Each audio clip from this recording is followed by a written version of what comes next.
which are realized through regulation.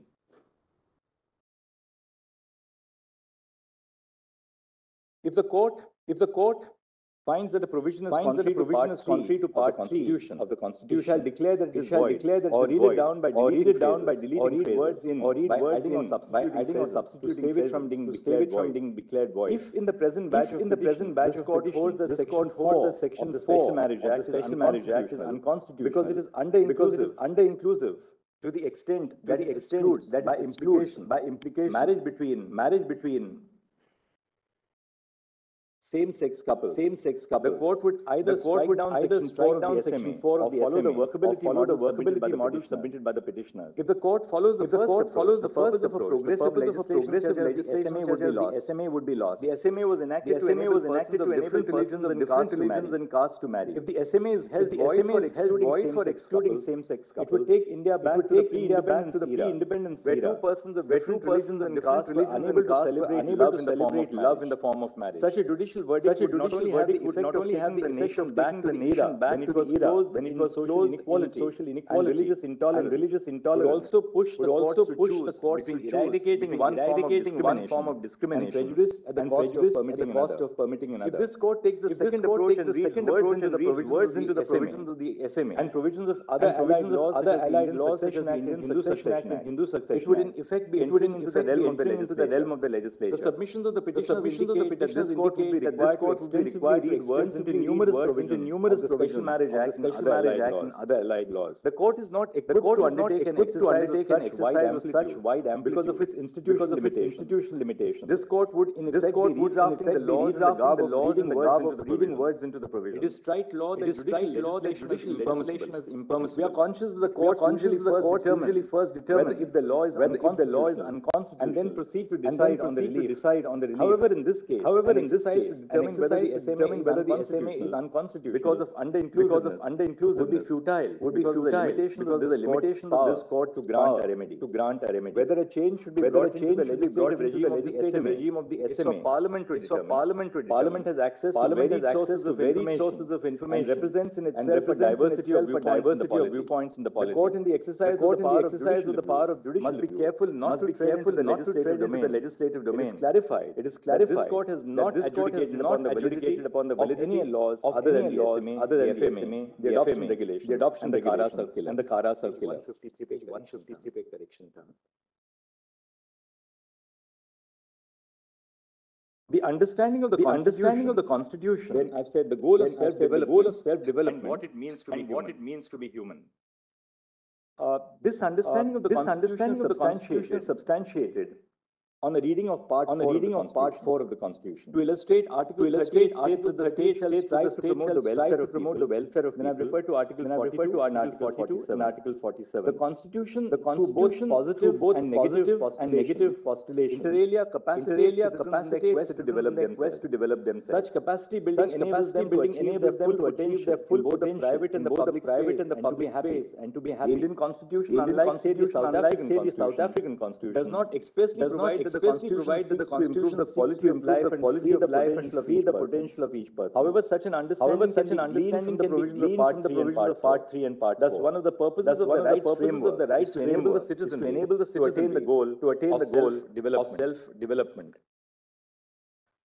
Humans are unique in many respects. We live in complex societies, are able to think, communicate, imagine, strategize, and to do more. However, which sets us apart from other species does not by itself make us human. These qualities are necessary elements of our humanity, but taken alone, they paint an incomplete picture. In addition to these qualities, our ability to feel love for one another makes us human. We may not be unique in our ability to feel the emotion of love. It is certainly a fundamental feature of our humanity. We have an innate need to see and to be seen, to have our identity have our identity, emotions and needs fully recognized and accepted. The ability to feel emotions such as grief, anger and affection, and the need to share them with others makes us who we are. As human beings, we seek companionship, and most of us value abiding relationships with other human beings in different forms and capacities. These relationships may take many forms: the natal relatives, cousins and relatives, romantic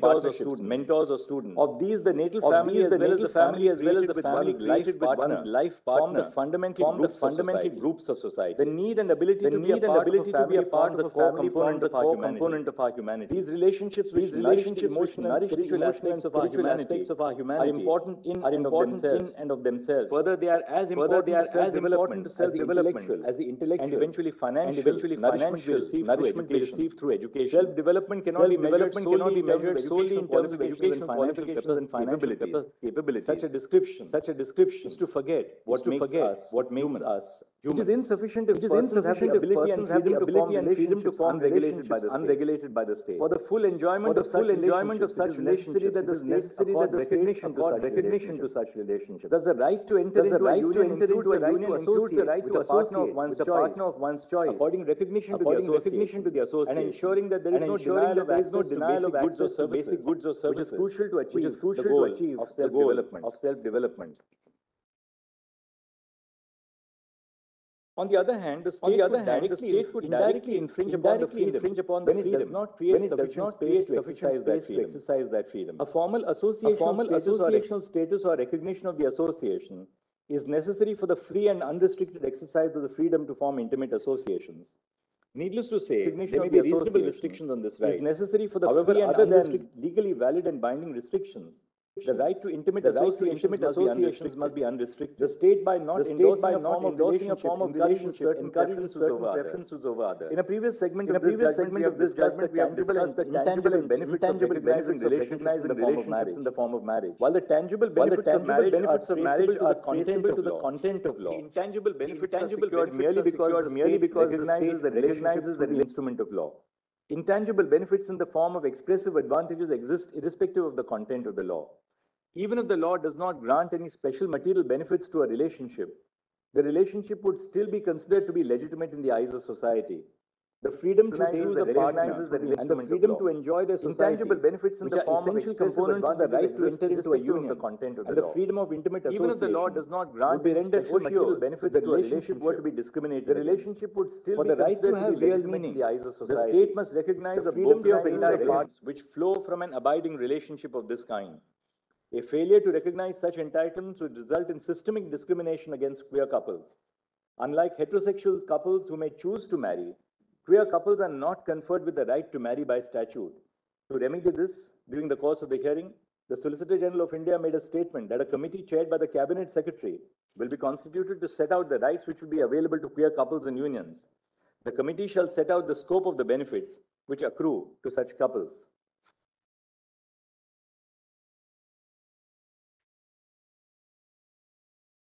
I've traced the right to form unions through a variety of provisions of the Constitution, and I'll refer to Article 19(1)(e) among other things.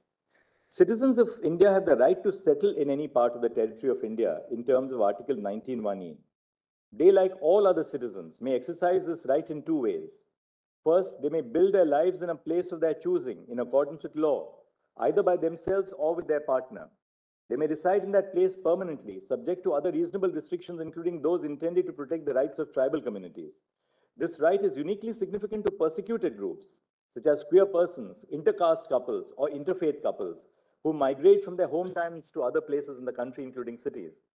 And second, they may settle down with another person by entering into a lasting relationship with them.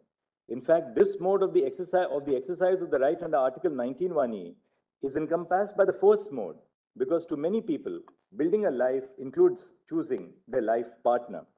Hence, the right to enter into a union is also grounded in Article 19(1)(e). Article 21 is available to all persons, including queer persons. Article 21 encompasses the rights to dignity, autonomy, and privacy.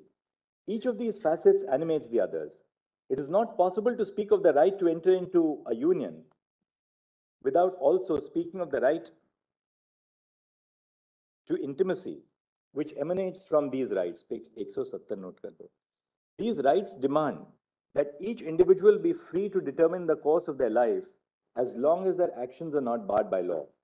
Choosing a life partner is an integral part of determining the course of one's life. Most people consider this decision to be one of the most important decisions of their life, one which defines their very identity. Life partners live together, spend a significant amount of time with one another, merge their respective families, create a family of their own, care for each other in times of sickness, support one another, and much more. Hence, the ability to choose one's partner and to build a life together goes to the root of the right to life and liberty under Article 21. Undoubtedly, many persons choose not to have a life partner, but this is by choice and not by a deprivation of their agency. The law constrains the right to choose a partner in certain situations, such as when they are within prohibited degrees of relationships or are in a consanguineous relationship. All persons, including members of the queer community, have the right to judge the moral quality of the actions in their own lives, and having judged their moral quality, have the right to act on their judgment in a manner they see fit. This attribute is, of course, not absolute and is capable of being regulated by law. In the segment of this judgment on the right to life and liberty, this court noticed that the meaning of liberty is, at its core, the ability to do what one wishes to do and be who one wishes to be in accordance with law. All persons may arrive at a decision regarding what they want to do and who they want to be by exercising their freedom of conscience. They may apply their sense of right and wrong to their lives and live as they desire in accordance with law. Some of the decisions, the moral quality of which they will judge, including the decision on who their life partner will be and the manner in which they will build their life together. Each individual is entitled to decide this for themselves in accordance with their conscience. This court has recognized that equality demands that queer persons are not discriminated against. An abiding cohabitational relationship includes within its fold a union of two individuals, cannot be discriminated against on the basis of sexual orientation. Material and expressive entitlements which flow from a union must be available to couples in queer unions. Any form of discrimination has a disparate impact on queer couples who, unlike heterosexual couples, cannot marry under the current regime. When Article 15 is read in a broader manner indicated above, the word sex in Article 15 takes within its meaning sexual orientation, not only because of the causal relationship between homophobia and sexism, but also because sex is used as a marker of identity. The word sex cannot be read independent of the social and historical context. Thus, sex in Article 15 includes within its fold other markers of identity which are related to sex and gender, such as sexual orientation. Thus, the restriction on the right to enter into a union based on sexual orientation would violate Article 15 of the Constitution. The gender of a person is not the same as their sexuality. A person is a transgender person by virtue of their gender identity. A transgender person may be heterosexual or homosexual, or of any other sexuality. If a transgender person is in a heterosexual relationship and wishes to marry their partner, and if each of them meets the other requirements set out in the applicable law, such a marriage would be recognized by the laws governing marriage. This is because one party would be the bride or the wife in the marriage, and the other party would be the bridegroom or the husband. The laws governing marriage are framed in the context of a heterosexual relationship. Since a transgender person can be in a heterosexual relationship, like a cis male or a cis female, a union between a trans woman and a trans man, or a trans woman and a man, or a trans man and a woman can be registered under the marriage laws. The transgender community consists of inter alia transgender men and transgender women. A transgender man has the right to marry a woman under the laws governing marriage in the country, including personal laws. Similarly, a transgender woman has the right to marry a man. A transgender man and a transgender woman can also marry. Intersex persons who identify as a man or a woman and seek to enter into a heterosexual marriage would also have a right to marry. Any other interpretation of the laws governing marriage would be contrary to Section 3 of the Transgender Persons Act and Article 15 of the Constitution. Now I've gone to the CARA regulations, Regulation 5.3 of the adoption regulations, and I've said that Regulation 5.3 of the adoption regulations exceeds the scope of the JJI. However, Regulation 5.3 of the adoption regulations bars unmarried partners from being prospective adoptive parents. These regulations only permit persons to adopt in an individual capacity and not jointly as an unmarried couple. Regulation 5.2 states that every person, irrespective of whether they are married or unmarried, will be able to be prospective adoptive parents. The subsequent criteria in Clause A, that is the requirement for the consent of both spouses if they are married, does not exclude an unmarried couple from adopting. It only states that if a couple is married, then the consent of both the parties shall be secured. However, Regulation 5.3 in express terms excludes unmarried couples from adopting by prescribing the condition that the couple must have been in 2 years of a stable marital relationship. Page 210. As observed in the previous paragraph, the the Juvenile Justice Act does not preclude unmarried couples from adopting. Though Section 57 of the Act grants CARA the power to prescribe additional criteria, the criteria must not exceed the scope of the legislative policy. Neither the general principles guiding the JJ Act nor Section 57 in particular preclude unmarried couples from adopting a child. In fact, all the other criteria ensure the child's best interest. The Union of India has not proved that precluding unmarried couples from adopting a child, even though the same people are eligible to adopt in their individual capacity, is in the child's best interest. Thus, CARA has exceeded its authority by prescribing an additional condition by way of Regulation 5.3, which is contrary to the tenor of the Juvenile Justice Act and Section 57 in particular. The adoption regulations use marriage as a yardstick to classify couples. There is an intelligible differentia in using marriage as an indicator to classify couples in the sense that married couples can easily be distinguished from unmarried couples. However, the differentia does not have a rational nexus with the object sought to be achieved by the CARA regulations, which is to ensure that the best interest of the child is protected. Placing a child in a stable family is undoubtedly in pursuance of a child's interest. However, the respondents have not placed any data on the record to support their claim that only married relationships can provide stability. It is true that separating from a married partner is a cumbersome process when compared to separating from a partner with whom a person is in a live-in relationship. This is because separation from a married partner is regulated by the law, while live-in relationships are unregulated by law, other than for the limited purposes of domestic violence. For instance, the law deters a person from securing a divorce immediately by prescribing conditions such as a 6-month waiting period after a petition for divorce by mutual consent is filed. Merely because a marriage is regulated by the law, it cannot be assumed that marriage alone or that every marriage accords stability to a relationship. Similarly, it cannot also be inferred that the couples who are not in a married relationships are not serious about the relationship.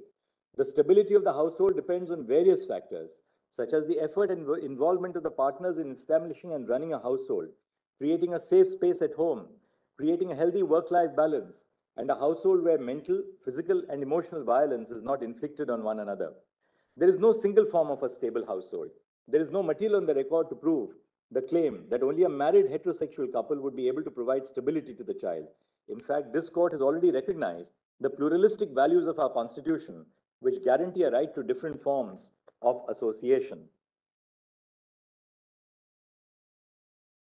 Regulation 5.3, though facially neutral, indirectly discriminates against atypical unions, such as the relationship between non-heterosexual partners, which have not been recognized by the state. Queer marriages have not been recognized by the state, and queer persons in atypical unions cannot yet enter into a marriage which is recognized by the state.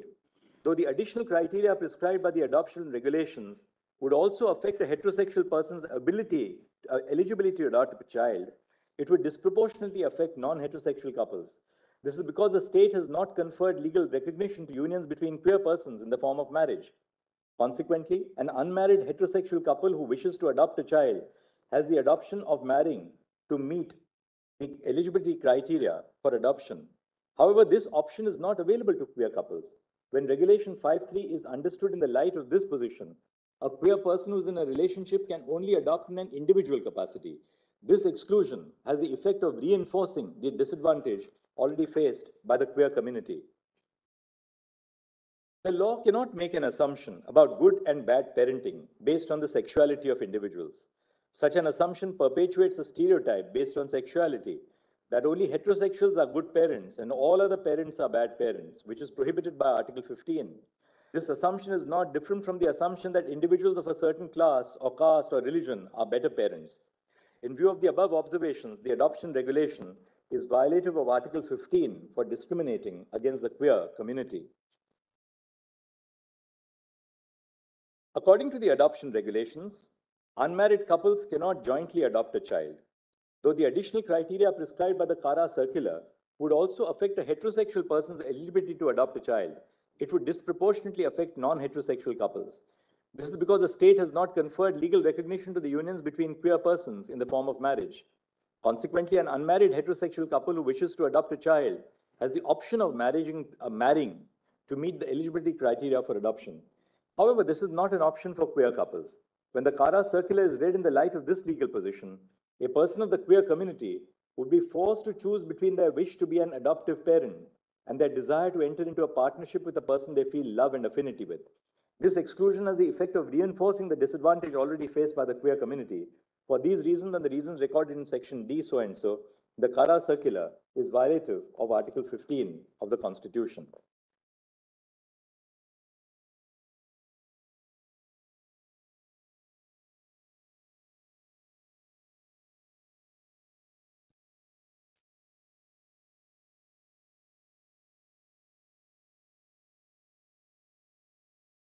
I've addressed myself to my disagreement with the scholarly judgment of my learned brother, Justice Bhatt.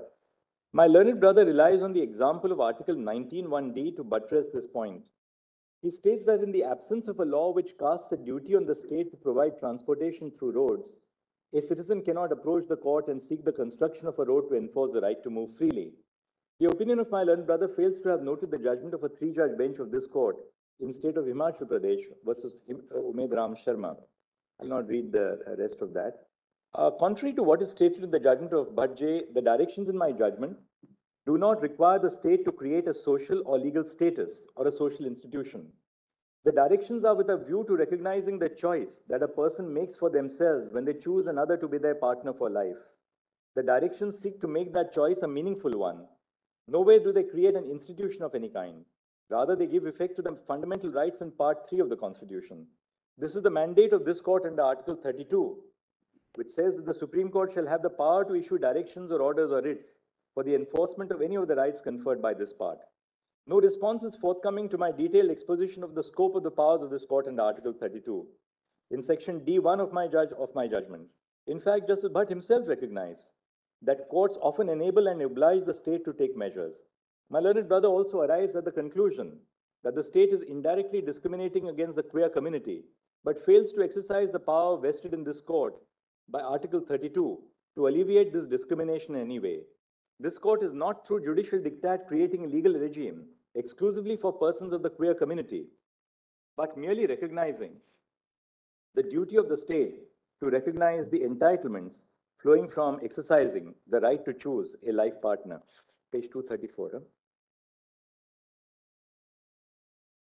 The judgment of my learned brother contradicts itself when he holds that the SMA is not discriminatory by relying on its object on the one hand, and that the state has indirectly discriminated against the queer community because it is the effect and not the object which is relevant on the other. My learned brother discusses in detail the deprivation, exclusion, and discrimination faced by the queer community. In effect, he firstly recognizes that they have a right not to be discriminated against, and secondly holds that the actions of the state have the effect of discriminating against them.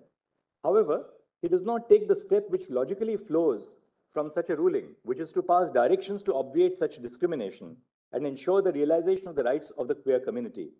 I cannot bring myself to agree with this approach. The realization of a right is effectuated when there is a remedy available to enforce it.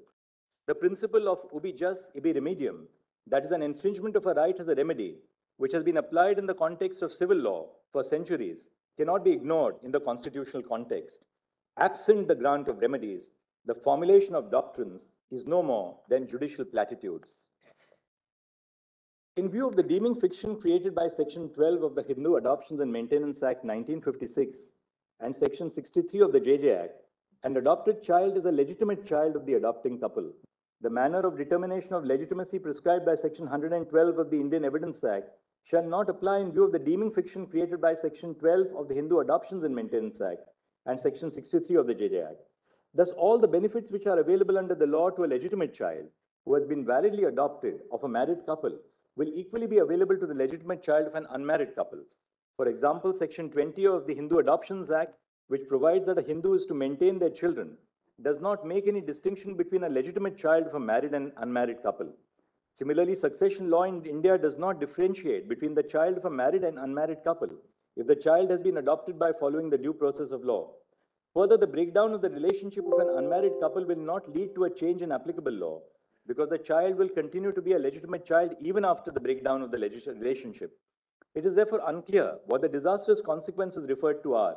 My learned brother has also failed to address whether Regulation 5.3 is discriminatory for distinguishing between married and unmarried couples for the purpose of adoption and for the disproportionate impact that it has on the members of the queer community, while simultaneously holding that the state cannot on any account make regulations that are facially or indirectly discriminatory on the ground of sexual orientation. Now I'll pronounce my directions. The first part of my directions are directions to obviate discrimination. Counsel for the petitioners and some counsel for the respondents advanced extensive submissions on the various forms of violence and discrimination that society and the state machinery inflict upon the queer community, and especially queer couples. This has been discussed in detail in the prefatory part of the judgment. Counsel sought directions to obviate such violence and discrimination. Now my directions. A. The union government, state governments, and governments of union territories are directed to 1. Ensure that the queer community is not discriminated against because of their gender identity or sexual orientation. 2. Ensure that there is no discrimination in access to goods and services to the queer community which are available to the public. 3. Take steps to sensitize the public about queer identity, including that it is natural and not a mental disorder. 4. Establish hotline numbers that the queer community can contact when they face harassment and violence in any form. 5. Establish and publicize the availability of safe houses or garima grahs in all districts to provide shelter to members of the queer community who are facing violence or discrimination. 6. Ensure that treatments offered by doctors or other persons which aim to change gender identity or sexual orientation are seized with immediate effect. 7. Ensure that intersex children are not forced to undergo operations with regard only to their sex, especially at an age when they are unable to fully comprehend and consent to such operations. 8. Recognize the self-identified gender of all persons, including transgender persons, hijras, and others, with socio-cultural identities in India as male, female, or third gender. No person shall be forced to undergo hormonal therapy or sterilization or any other medical procedure either as a condition or prerequisite to grant legal recognition to their gender identity or otherwise. B. The appropriate government and the Mental Health Care Act must formulate modules covering the mental health of queer persons in their programs under Section 29(1). Programs to reduce suicides and attempted suicides envisaged by Section 29(2) must include provisions which tackle queer identity. C. The following directions are issued to the police machinery. 1. There shall be no harassment of queer couples by summoning them to the police station or visiting their places of residence solely to interrogate them about their gender identity or sexual orientation. 2. They shall not force queer persons to return to their natal families if they do not wish to return to them. 3. When a police complaint is filed by queer persons alleging that their family is restraining their freedom of movement, they shall, on verifying the genuineness of the complaint, ensure that their freedom is not curtailed. 4. When a police complaint is filed apprehending violence from the family for the reason that the complainant is queer or is in a queer relationship, they shall, on verifying the genuineness of the complaint, ensure due protection. And 5. Before registering an FIR against a queer couple or one of the parties in a queer relationship, where the FIR is sought to be registered in relation to their relationship, they shall conduct a preliminary inquiry in terms of Lalita Kumari versus Government of UP to ensure that the complaint discloses a cognizable offense. The police must first determine if the person is an adult. If the person is an adult and is in a consensual relationship with another person of the same or different gender, or has left their natal home of their own volition, the police shall close the complaint after recording a statement to this effect. Conclusions and orders of enforcement. In view of the discussion above, the following are the conclusions. This court is vested with the authority to hear this case. Under Article 32, this court has the power to issue directions, orders, or writs for the enforcement of the rights in Part 3. B. Queerness is a natural phenomenon known to India since ancient times. It is not urban or elite. C. There is no universal conception of the institution of marriage. nor is it static. Under Articles 245 and 246 of the Constitution, read with entry 5 of List 3 to the 7th Schedule, it lies within the domain of Parliament and the state legislatures to enact laws recognizing and regulating queer marriage. D. Marriage has attained significance as a legal institution largely because of regulation by the state. By recognizing a relationship in the form of marriage, the state grants material benefits exclusive to marriage. E. The state has an interest in regulating the intimate zone to democratize personal relationships. F. The issue of whether the Constitution recognized the right to marry did not arise before this court in Justice K.S. Puttaswamy, 9 judges, Shafin Jahan, and Shakti Vahini. G. The Constitution does not expressly recognize a fundamental right to marry. An institution cannot be elevated to the realm of a fundamental right based on the content accorded to it by law. However, several facets of the marital relationship are reflections of constitutional values, including the right to human dignity and the right to life and personal liberty. H. This court cannot either strike down the constitutional validity of the Special Marriage Act or read words into the Special Marriage Act because of its institutional limitations.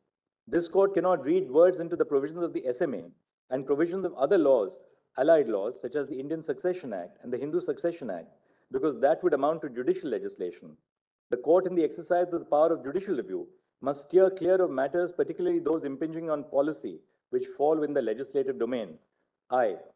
The freedom of all persons, including queer couples, to enter into a union is protected by Part 3 of the Constitution. The failure of the state to recognize the bouquet of entitlements which flow from a union would result in a disparate impact on queer couples who cannot marry under the current legal regime. J. In Article 15(1), the word sex must be read to include sexual orientation, not only because of the causal relationship between homophobia and sexism, but also because the word sex is used as a marker of identity, which cannot be read independent of the social and historical context. K. The right to enter into a union cannot be restricted based on sexual orientation. Such a restriction will be violative of Article 15. Thus, this freedom is available to all persons, regardless of gender identity or sexual orientation. L. The decisions in Navtej and Justice K.S. Puttaswamy, 9 judges, recognize the right of queer couples to exercise the choice to enter into a union. This relationship is protected from external threat. Discrimination on the basis of sexual orientation will violate Article 15. M. Transgender persons in heterosexual relationships have the right to marry under existing law, including personal laws which regulate marriage. N. Intersex persons who identify as either male or female have the right to marry under existing law, including personal laws which regulate marriage. O. The state must enable the LGBTQ community to exercise its rights under the Constitution. Queer persons have the right to freedom from coercion from their natal families, agencies of the states, including the police and other persons. P. Unmarried couples, including queer couples, can jointly adopt a child. Regulation 5(3) of the adoption regulations is ultra vires the Juvenile Justice Act, Articles 14 and 15. Regulation 5(3) is read down to exclude the word marital. The reference to a couple in Regulation 5 includes both married and unmarried couples as well as queer couples. The principle in Regulation 5(2)(a) that the consent of spouses in a marriage must be obtained if they wish to adopt a child together is equally applicable to unmarried couples who seek to jointly adopt a child. However, while framing regulations, the state may impose conditions which will subserve the best interest and welfare of the child in terms of the exposition in this judgment. Q. In view of the interpretation of Regulation 5(3) of the adoption regulations, the issue of whether the CARA circular disproportionately impacts the queer community no longer arises. R. The union government, state governments, and governments of union territories shall not discriminate against the freedom of queer persons to enter into union with benefits under law. And S. We record the assurance of the Solicitor General that the union government will constitute a committee chaired by the Cabinet Secretary for the purpose of defining and elucidating the scope of the entitlements of queer couples who are in unions. The committee shall include experts with domain knowledge and experience in dealing with the social, psychological, and emotional needs of persons belonging to the queer community, as well as members of the queer community. The committee shall, before finalizing its decisions, conduct wide stakeholder consultation amongst persons belonging to the queer community, including persons belonging to marginalized groups, and with the governments of the states and union territories. The committee shall, in terms of the exposition in this judgment, consider the following. 1. enabling partners in a queer relationship, A, to be treated as a part of the same family for the purposes of a ration card, and B, to have the facility of a joint bank account with the option to name the partner as a nominee in case of death. 2. In terms of the decision in Common Cause versus Union of India, as modified by Common Cause versus Union of India 2, medical practitioners have a duty to consult family or next of kin or next friend in the event of patients who are terminally ill and have not executed an advance directive. Parties in a union may be considered family for this purpose. 3. Jail visitation rights and the right to access the body of the deceased partner and arrange the last rites. And 4. Legal consequences such as succession rights, maintenance, financial benefits such as under the Income Tax Act 1961, rights flowing from employment such as gratuity and family pension and insurance. The report of the committee chaired by the Cabinet Secretary shall be implemented at the administrative level by the Union Government and the governments of the states and the Union Territories.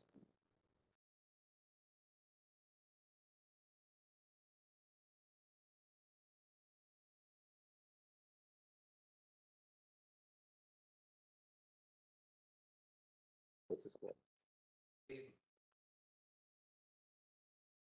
I've had the benefit of the exhaustive and erudite judgment of Chief Justice Chandrachud, which enumerates the prevalence of these relationships in history, the constitutional recognition of the rights to form union, in other words, what I categorize as civil unions, and the necessity of laying down पूरा guidelines Gaza to protect भुगत रहा है। 30,000 से ज्यादा इमारतें step forward from the decriminalization of private consensual sexual activities. However, the subject matter itself persuades me to pen down a few words while broadly agreeing with my brother's judgment. I've dealt with the historical prevalence of non-heterosexual unions. I've said that it is no longer res integra, that the duty of a constitutional court is to uphold the rights enshrined in the Constitution and not to be swayed by a majoritarian tendency or popular perceptions. This court has always been guided by constitutional morality and not by social morality. Pluralistic social fabrics has been an integral part of the Indian culture. I have referred to some observations from the Rig Veda and the Somdas Pratya Sargra. And then I've said the significant aspect is that the same-sex union were recognized in antiquity not simply as unions that facilitate sexual activity, but as relationships that foster love, emotional support, and mutual care. I've referred to some traditions in the Sufi traditions. Then I've said the marriage as an institution developed historically and served various social functions. It was only later in its long history that it came to be legally recognized and codified. However, these laws regulated only one type of social historical union, that is the heterosexual union. It would thus be misconceived to claim that non-heterosexual unions are only a facet of modern social milieu. The objective of penning down this section is to provide perspective on the existence of non-heterosexual unions despite continued effort towards their erasure by heteronormity of majority. The non-heterosexual unions are entitled to protection under a constitutional scheme. I have referred to the necessity of recognizing what I have categorized as civil unions. The judgment of the Chief Justice notes the right to form union is a feature of Article 19 and 21. Therefore, the principle of equality enumerated under Article 14 and 15 demand this right to be available to all regardless of sexual orientation and gender. Having recognized this right, this court has taken on board the statement of the learned Solicitor General to constitute a committee to set out the scope of the benefits available to such union. I agree with the Honorable Chief Justice. I have referred to the Special Marriage Act and discussed the statement and object and reason therefore. From the above, the SMA postulates a special form of marriage available to any person in India, irrespective of faith. Therefore, SMA provides a secular framework for solemnization and registration of marriage. It is here that I respectfully disagree with my brother Justice Bhatt that the sole intention of SMA was to enable marriage of heterosexual couples exclusively. To my mind, the stated objective of SMA was not to regulate marriages on the basis of sexual orientation. This cannot be so, as it would amount to conflating the differentia with the objective of the statutes. Although substantive provisions of SMA confer benefits only on heterosexual relationship, this does not automatically reflect the objective of the statute. I said if the intent of the SMA was to facilitate interfaith marriages, then there would be no rational excuse to the current classification it makes of excluding not heterosexual relationships. और आपको साभार नमन करते हैं। तालियों की गूंज के साथ हम इस पल को सजाएंगे। Regulation of only heterosexual marriages would not be a legitimate state objective. More so in cases माननीय मंत्री बंदरगाह जहाजरानी और जलमार्ग तथा आयुष भारत सरकार श्री सर्बानंद सोनोवाल जी से मैं स्वागत संबोधन हेतु अनुरोध करती हूँ।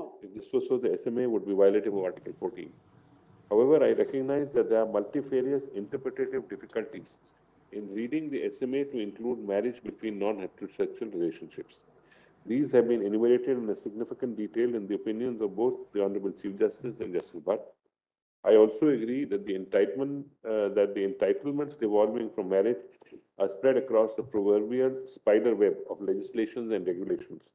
As rightly pointed out by the learned Solicitor General, tinkering with the scope of marriage under SMA Act can have a cascading effect across these disparate laws. In fact, the presence of this webs of statutes show that discrimination under SMA is but one example of a larger, more deeper form of social discrimination against non-heterosexual people that is pervasive and structural in nature.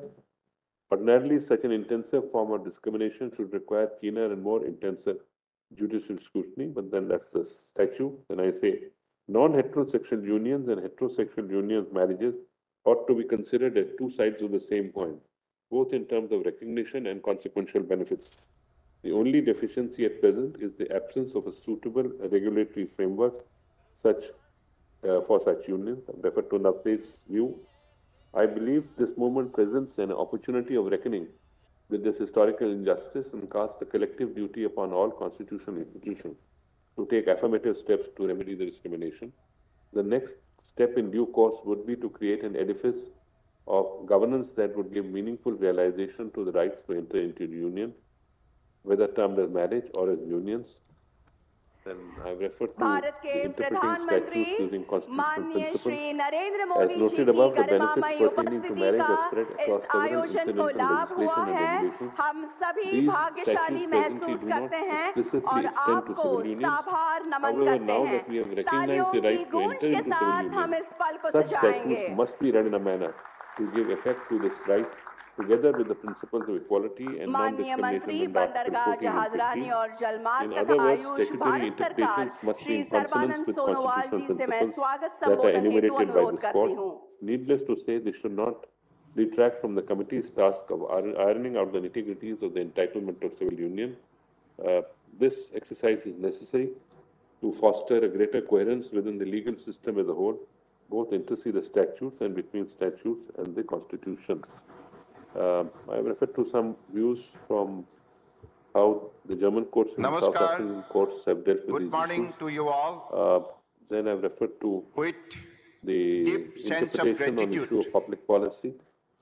I welcome I've said the our technique most of reading popular constitutional values should be and used dynamic Prime harmoniously Minister with of other India, canons of statutory Sri interpretation. Narendra Modi ji, Honorable Governor of Gone on to the Maharashtra, need for Sri Ramesh anti-discrimination Baijji, law. I wholeheartedly in Honorable agreement Chief with the Minister opinion of of Honorable Chief Justice Maharashtra that there is and need Goa, for separate anti-discrimination law which Eknath inter alia Shinde ji prohibits and Sri discrimination on the Pramod basis Chavan of ji, sexual orientation.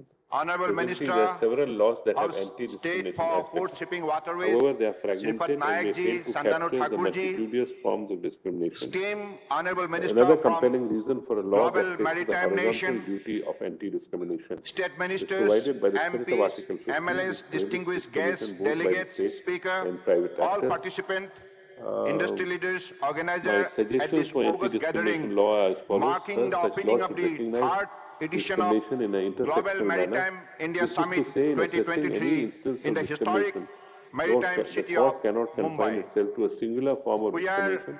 Instead, discrimination must be extremely looked at grateful as a for the confluence gracious of presence factors, of our as Prime Minister identities Sri and Narendra individual Modi ji instances of at this oppression that inaugural intersect session and of create a distinct form Global of Maritime disadvantage. India Summit Discrimination laws can only be 2023. effective if they It is address the under his types of visionary inequalities leadership that have that developed in India's Indian maritime society. sector has Refer to achieved the equal rights to equal love. remarkable The feat principle and of progress equality mandates the swiftly towards non-heterosexual unions becoming a are not global excluded from the maritime leader. mainstream of political Our nation framework. has witnessed However, an the next step would be exceptionally to examine the vibrant framework phase itself. of growth and development during the I past believe the decades.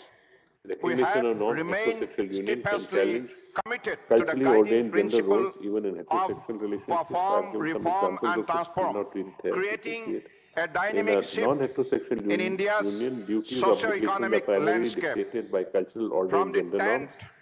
largest economy in the world Legal in recognition aids 2014, social acceptance, which India in has turn grown increases the swiftly queer in just participation in 9 years public space. to become the Through the medium fifth of legal largest, recognition, queer and persons will have a very greater soon opportunity to we be will seen be and the heard third in largest ways not economy in the previously world. possible. We Queer are not expression only will help growing facilitate an bigger, expansive but social we are dialogue cutting also across communities now and the generations. fastest growing This major dialogue will economy. help us reimagine our Our relationships national health in a manner that insurance emphasizes the values program such as mutual ensure respect, free medical companionship, and treatment empathy.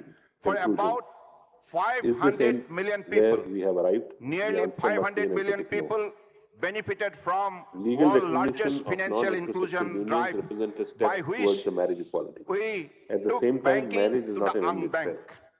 Our Through Digital Constitution India contemplates program, a holistic today understanding of there are equality more than which applies to all 850 spheres million of life. smartphones The and practice of internet equality users in the necessitates country. acceptance and protection Last of year, individual choices. out The of every capacity of 100 non-heterosexual real-time couples for love, digital commitment, payments and in the world, responsibility is no 46 less worthy of happen regard in than India. heterosexual couples. We Let us preserve this autonomy so long as it does not infringe on protected the rights our of the others. people with After all, 2.2 it is my billion life doses in the of song by Bon Made in Jovi. India COVID vaccine, and that too free of cost. During COVID, we delivered vaccine and medicine to Having over had the benefit of 150 reading the countries. draft and the revised In the opinion last 9 years, circulated by the Honourable over Chief a billion Justice, people got a we find it unique necessary digital to pen our reasoning and biometrics conclusions identity in this connected separate judgment. with their bank The account Learned Chief and Justice has mobile recorded phones. in detail the 850 submissions million by people counsel receive direct and benefit claims made. financial They transfer therefore do not into their require accounts. iteration. Under the visionary leadership Similarly, the of our Honorable sections Prime Minister, addressing the Sri Union Narendra Government's Modi ji, preliminary objections, we become that is the the discussion on the only court's G20 authority to hear a countries to case meet under its that Paris queerness is a commitment. natural We phenomenon met that renewable is neither account for urban over nor 40% health, of our energy but we sources have no hesitation 9 in years agreeing with. ahead of the However, target of we do not agree with the 2030. conclusions The arrived by entire the world Learned Chief witnessed the Justice strength of under India's directions scientific issued. spirit, We do not agree technology, with certain and premises and temperament by conclusions that our he has recorded. successful moon They landing. are, one, The that there G20 exists no presidency fundamental. under the leadership of our Honorable Prime Minister We do is agree, a we do historic agree with the milestone in premises and India's conclusions that he journey has towards recorded. They are donning the that there mantle exists of no a fundamental right global to marry leader. under the Constitution, Our Honorable that the Prime Special Marriage Minister's Act is visions neither of unconstitutional nor can it be transformation through interpreted in such a transportation manner as to has enable seen radical marriage growth between in queer the persons, coastal and and inland that waterways. transgender Inland persons waterways in transport heterosexual sector relationships witnessed have the right a to stupendous solemnize growth marriage of under the existing legal 1700% frameworks. in We have cargo briefly movement highlighted our main during points of past 9 agreement years. and reasoned in more During detail the those aspects first Maritime India Summit with at which Mumbai in respectfully we cannot 2016, persuade ourselves to Honorable Prime concur. Minister launched We had the the benefit of National perusing the Prospective concurring Plan opinion of for Justice the holistic Narasimha. development of the We Indian endorse those coastlines observations and and maritime conclusions sector fully. The under reasoning and our conclusions flagship shall be initiative, read Sagramala. as supplementing that of the In present just 7 judgment. years, this transformative initiative has grown, and For long periods in 809 societies, projects many worth societies' choice investment of of a rupees matrimonial was not free. 5.6 lakh crores It was have bound by been social identified for implementation by constraints. Much of the time, 2035, marriage was seen as an of which institution meant for 228 procreation projects worth of and rupees sexual union of 1.22 spouses. lakhs crores In have most already societies, been marriage completed. had cast roles for the spouse. During the They were fairly Second inflexible, with Maritime men India Summit, controlling most Honorable Prime decisions Minister launched and women the Maritime placed India in a Vision subordinate position with little or 2030, no voice. And for sorting the out longest time, our no grand legal vision authority, and planning autonomy, our or goal agency. for this For decade. millennia, As custom, a result tradition, of and these law two subordinated mega wives to initiatives husbands. launched by Honorable Prime Notions of Minister equality of in the partners earlier or two their editions roles of were MIS, uncommon, today we if are not totally witnessing unheard of. the exceptional All growth these in the underwent Indian radical change. maritime sector. Maritime Amrit Kal Vision 2047, Legislative envisioning activities aimed our at bringing maritime about gender objective parity in the through coming prohibiting decades is prevailing being launched practices by that Honorable further Prime Minister today. inequality and sometimes even criminalize certain the customs, importance of resulting private in sector participation in legislations maritime such as sector, Equal Remuneration Act, the the Dowry government Prohibition has Act, worked to introduction achieve of provisions in the criminal 1.7 law which gave times teeth to growth such in provisions, number of such as PPP Section projects. 498, This Section summit 113, marks A and another B of the milestone in Evidence Act, India's maritime heritage, etc. Other serving practices as aimed a at global realization platform of to social engage goals with and furthering the stakeholders mandate and of investors. Article 15(3) Our in major respect of ports children, are today such as the witnessing right double-digit to free annual growth, universal education under and Article as per 21A, the recent the right to World free Bank education under Act Logistic Performance 2009, Index the reports Child Labour on various Prohibition and port Regulation performance Act indicators, 1986, we the fare POCSO, much what we call better as than POCSO, the advanced Juvenile countries such Justice as Act, Canada, etc. In all Australia, these, the USA, Parliament or and concerned Germany. legislatures This donned summit the role of reformers has and already furthered the attracted express provisions of the investors' Constitution, interest with enjoining over state action 300 and MOUs identified by various organizations Articles under 15.2, our ministry. 15.3, 17, This 23 and 24. summit shall facilitate Marriage has collaborative historically been a partnership, union solemnized attracting as per investment customs, across wide a personal law range of tracing its origin opportunity to religious India's texts. maritime has to offer. Legislative activity in I the thank personal law field you so all far for has been your largely, though not participation, wholly, and look to forward to codify working prevailing together customs in the and spirit of traditions and regulating them Vasudeva Kutumbakam. only where needed. Let us The all instances that adopt stand Honorable out are Prime the Minister enactment of the Narendra Succession Modi's Act, mantra the of Hindu Women's lifestyle Right to for Property Act, environment 1937, in our the Hindu Marriage Act, developmental the initiative Adoptions and leading Maintenance to Act, the Hindu globally Succession Act, the transformative Hindu Minority action, and Guardianship Act, resulting in and a the cleaner, Indian Divorce Act, greener, and bluer as future. amended, the With these Muslim few words, Personal Law Sharia by giving Application my Act, deep and the regards to Anand Honorable Marriage Prime Act, Minister Narendra 1909. Modi ji and These welcoming laws all the mostly delegates codified across the traditions and world customs to which this existed, and historic also, event. to an Thank you. extent, Jai regulated Hind. marriages and succession laws. I thank the They Honourable also sought to Minister for introduce reforms Ports, for the Shipping first and time. Waterways and Monogamy was Ayush, enacted Government of as a India, norm for applicable to the all welcome Hindus. address Likewise, the and option of divorce summarizing was the enacted summit's together with objectives. grounds on which Ladies other and remedies gentlemen, such as we will now judicial screen a separation short and film maintenance could be showcasing the sought. essence of Further, the the Global minimum age of Maritime marriage was India also Summit enacted and a to visual existing insight through into provisions the in various personal monumental law event. Eight, laws please. and enforced through the Prohibition of Child Marriage Act.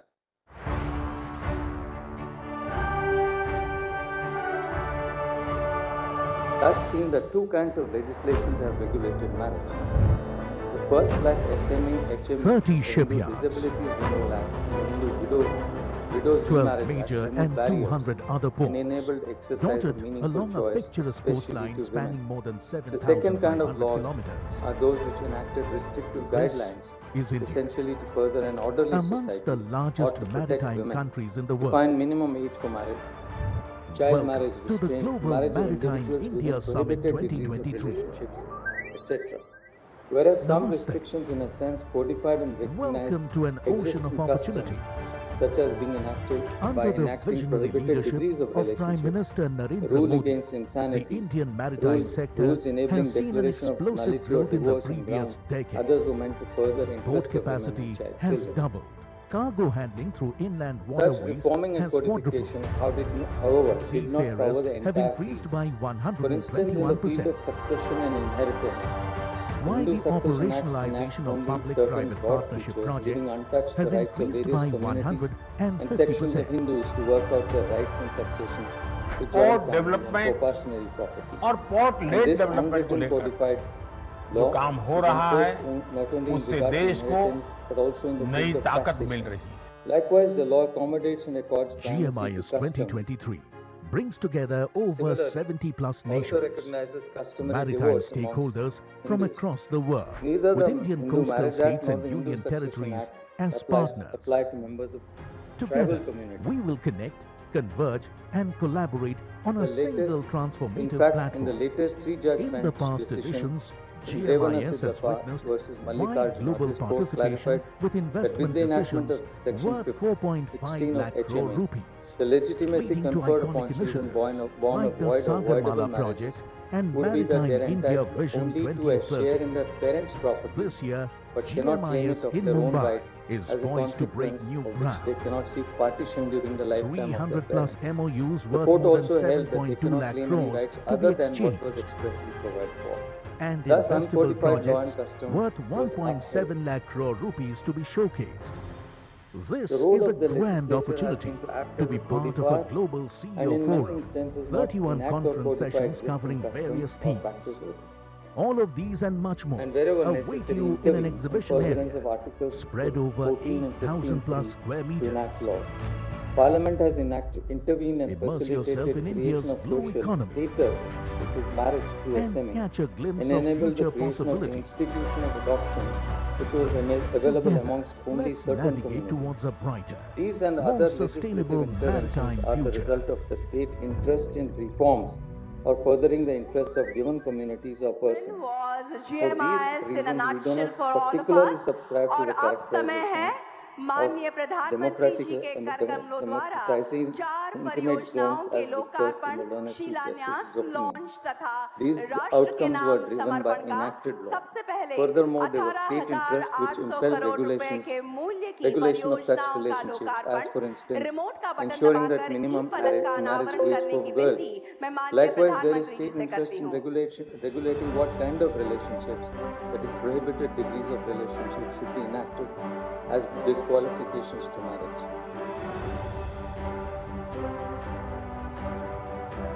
Then there is a discussion or summation of the jurisprudence on Article 21 and the various facets which this court has recognized, such as privacy, choice, autonomy, and dignity.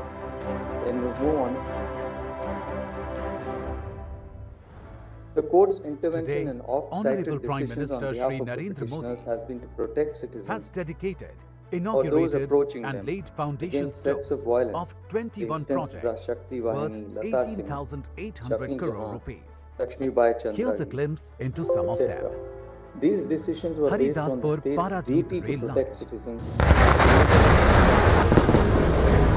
The place of threats. Other decisions, for instance, it was considered whether to criminalize or make exceptions to criminal behavior or struck down or let down criminal persons. Along the way,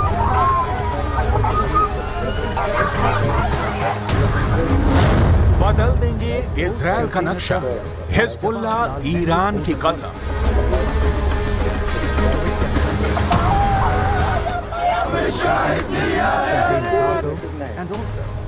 Gaza में इंसानों के चीथड़े उड़ रहे हैं।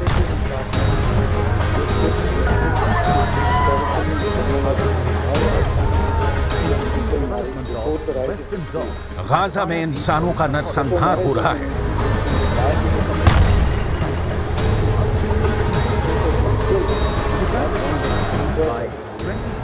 Gaza में इंसान meet की चक्की में पिस रहे हैं। regardless of the If state, you run a business, which can later listen closely. utilize or accommodate but cannot abolish it. Under this view, terms of a marriage are set to a large extent independently of the state. Its source is external.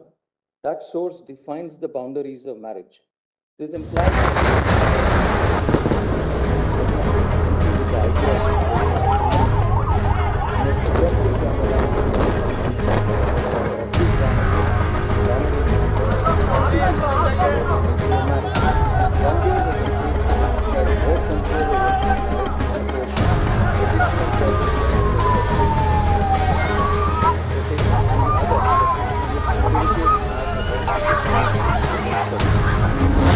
बदल देंगे Israel का नक्शा, Hezbollah Iran की कसम।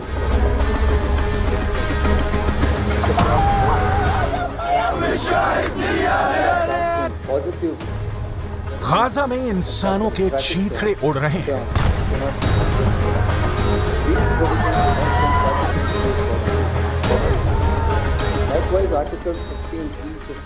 Gaza में इंसानों का नरसंहार हो रहा है।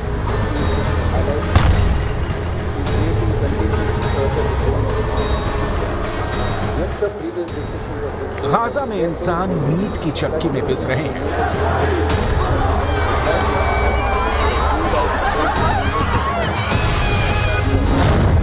गाजा कब्रिस्तान बनता जा रहा है।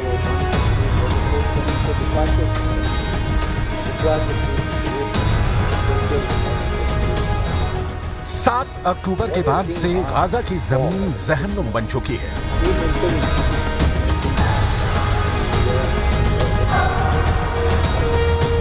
हमास ने इजरायल में जो नरसंहार किया है उसकी कीमत अब पूरा गाजा भुगत रहा है। 30,000 से ज्यादा इमारतें मिट्टी में मिल चुकी हैं।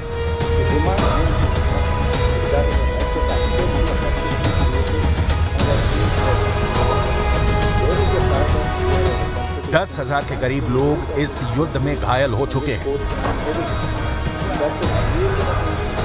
3,000 के करीब लोग मारे जा चुके हैं। इजरायल गाजा को जमीन के नीचे दफन करने पर तुला है, लेकिन लगता है इस बार इजरायल को जंग बहुत भयानक और भारी पड़ने जा रही है। जिस तेजी से इस्लामिक मुल्क एकजुट हो रहे हैं, वो इजरायल के वजूद के लिए सीधा खतरा बन गए हैं।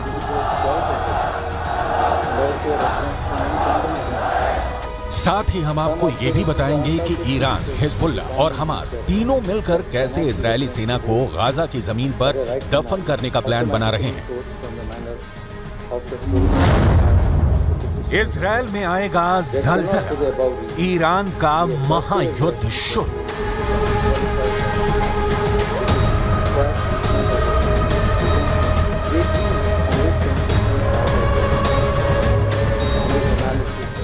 हमास के बाद लेबनान के हिजबुल्ला ने साफ साफ इजरायल को पूरी तरह से तबाह करने का ऐलान कर दिया है।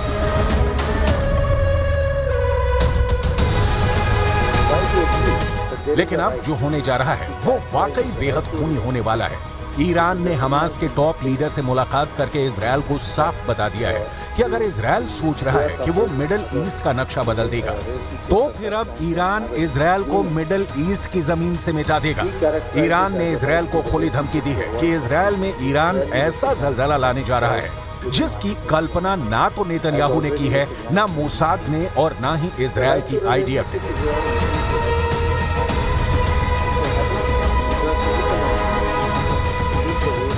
एक तरफ उत्तरी गाजा से 11 लाख लोग दक्षिणी गाजा की तरफ भाग रहे हैं। लाखों फिलिस्तीनी और गाजा के लोगों के लिए गाजा की जमीन साक्षात नरक बन चुकी है। इजरायल ने जो 24 घंटे का अल्टीमेटम गाजा में भयानक बमबारी का दिया था, वो खत्म हो चुका है। इजरायल ने जानबूझकर हमला नहीं किया है।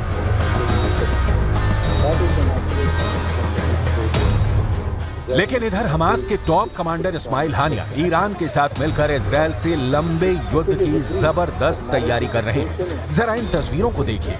हमास के नेता और टॉप कमांडर इस्माइल हानिया, ईरान के विदेश मंत्री हुसैन अमीर अब्दुल्लाहियन के बीच एक जबरदस्त मीटिंग हो गई है। दावा किया जा रहा है कि कतर की राजधानी दोहा में हुई इस मीटिंग में ईरान ने हमास के लीडरशिप को साफ बता दिया है कि ईरान इजरायल के खिलाफ जंग में उतर चुका है।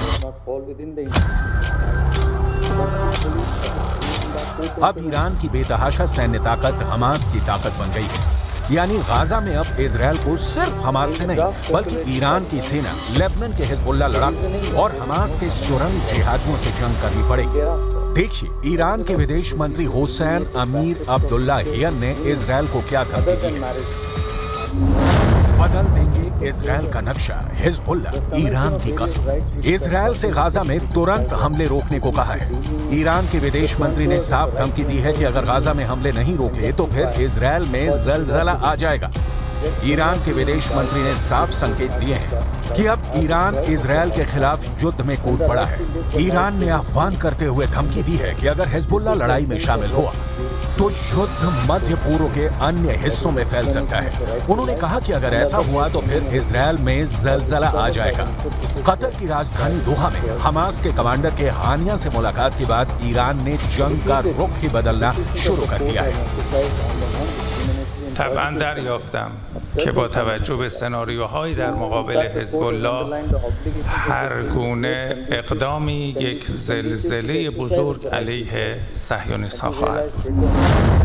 हमास की सुरंग में इजरायल के 10,000 सैनिक। पिछले 48 घंटे में इजरायल से लेकर गाजा तक बहुत कुछ हो चुका है और गाजा से लेकर अरब लीग के 22 मुल्कों में बहुत कुछ बदल चुका है। इजरायल के भयानक हवाई और जमीनी हमले में हमास के कई टॉप कमांडर मारे गए हैं। इजरायल की IDF ने हमास के एक टॉप कमांडर को जबरदस्त एयर स्ट्राइक में मार डाला है। खबर के मुताबिक हमास का टॉप कमांडर बिलाल अल-कद्रा इजरायल के हमलों में मारा गया है। बिलाल दक्षिणी खान यूनुस बटालियन में नहवा बल का टॉप कमांडर था। इजरायली वायुसेना के लड़ाकू विमानों ने रात भर गाजा पट्टी में हमास के चरमपंथियों के दक्षिण खान यूनुस बटालियन पर हमला किया है। बिलाल ही इजरायल में कई लोगों की हत्या का जिम्मेदार था। इसी ने दक्षिणी इजरायल के किबुत्ज निरिव और नेरोज इलाके में घरों में घुसकर लोगों को ढूंढ कर मारा था। इजरायली फोर्स ने इस्लामिक जिहाद हेडक्वार्टर को भी एयर स्ट्राइक में ध्वस्त कर दिया है।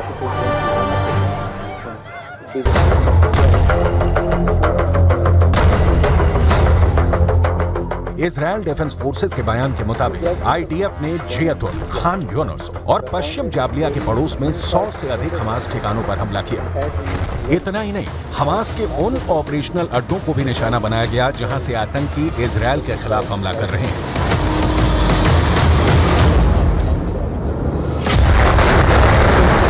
खबर तो ये भी आ रही है कि फिलिस्तीनियों से उत्तरी गाजा को खाली करने के लिए इजरायली सेना ने दबाव बेहद बढ़ा दिया है। जरा हवा में उड़ते इन इजरायली पर्चों को देखिए, जिन पर साफ लिखा है कि गाजा खाली कर दो वरना जान जा सकती है। इजरायल ने पर्चे हवा से पूरे उत्तरी गाजा में फेंके हैं, जिन्हें पढ़कर 11 लाख फिलिस्तीनी और गाजा के लोगों के होश उड़ गए हैं।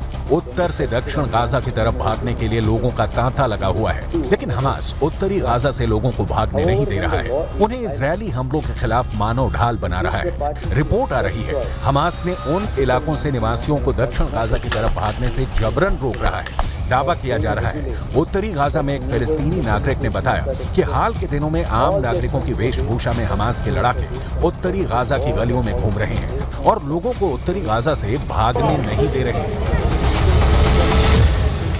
Hamas is trying to block the roads.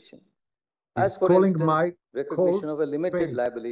He says we're fake. He says stay put. He wants this human shield. The court could not have validly created the regime by will assist us to call the citizens of Gaza City to leave. Similarly, the not go back until we say so. Which फिलिस्तीनी Islamic जिहाद संगठन में भी अहम भूमिका निभा रहा था। इजरायल डिफेंस फोर्सेस के बयान के मुताबिक आईडीएफ ने जियतुल, खान यूनुस और पश्चिम जाबलिया के पड़ोस में 100 से अधिक हमास ठिकानों पर हमला किया। इतना ही नहीं, हमास के उन ऑपरेशनल स्थानों को भी निशाना बनाया गया जहां से आतंकी इजरायल के खिलाफ हमला करते थे। इजरायली फोर्स ने हमास के इस्लामिक जिहाद परिषद के मुख्यालय, कमांड सेंटर, सैन्य परिसर, दर्जनों launcher pad, anti tank post और वॉच वे टावर को मलबे में बदल दिया।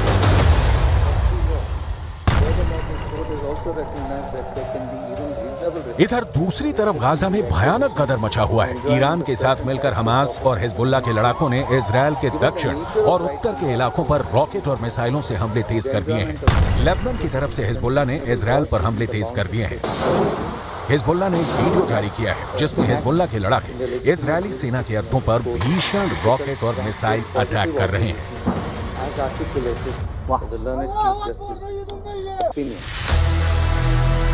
बदल देंगे इजरायल का नक्शा, हिजबुल्लाह, ईरान की कसम। इधर इजरायल की आईडीएफ का दावा है कि उसने हमास की भूमिगत सुरंगों से निकले आतंकवादियों के एक समूह को मार गिराया है। इजरायली सेना का यह भी कहना है कि उसने हाल के घंटों में हमास के कई ठिकानों पर हमला किया है, जिसमें जाबलिया, अल फुरकान और बेत हनौन के इलाके शामिल हैं।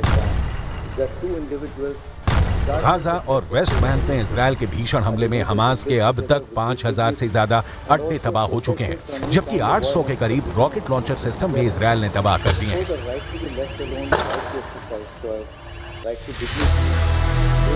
हमास की सुरंग में इजरायल के 10,000 सैनिक। इजरायल ने गाजा शहर पर हमास के कब्जे और गाजा पट्टी को नष्ट करने के लिए 10,000 सैनिक भेजने की योजना बनाई है। न्यूयॉर्क टाइम्स ने इजरायली सैन्य अधिकारियों के हवाले से इस बात की जानकारी दी है।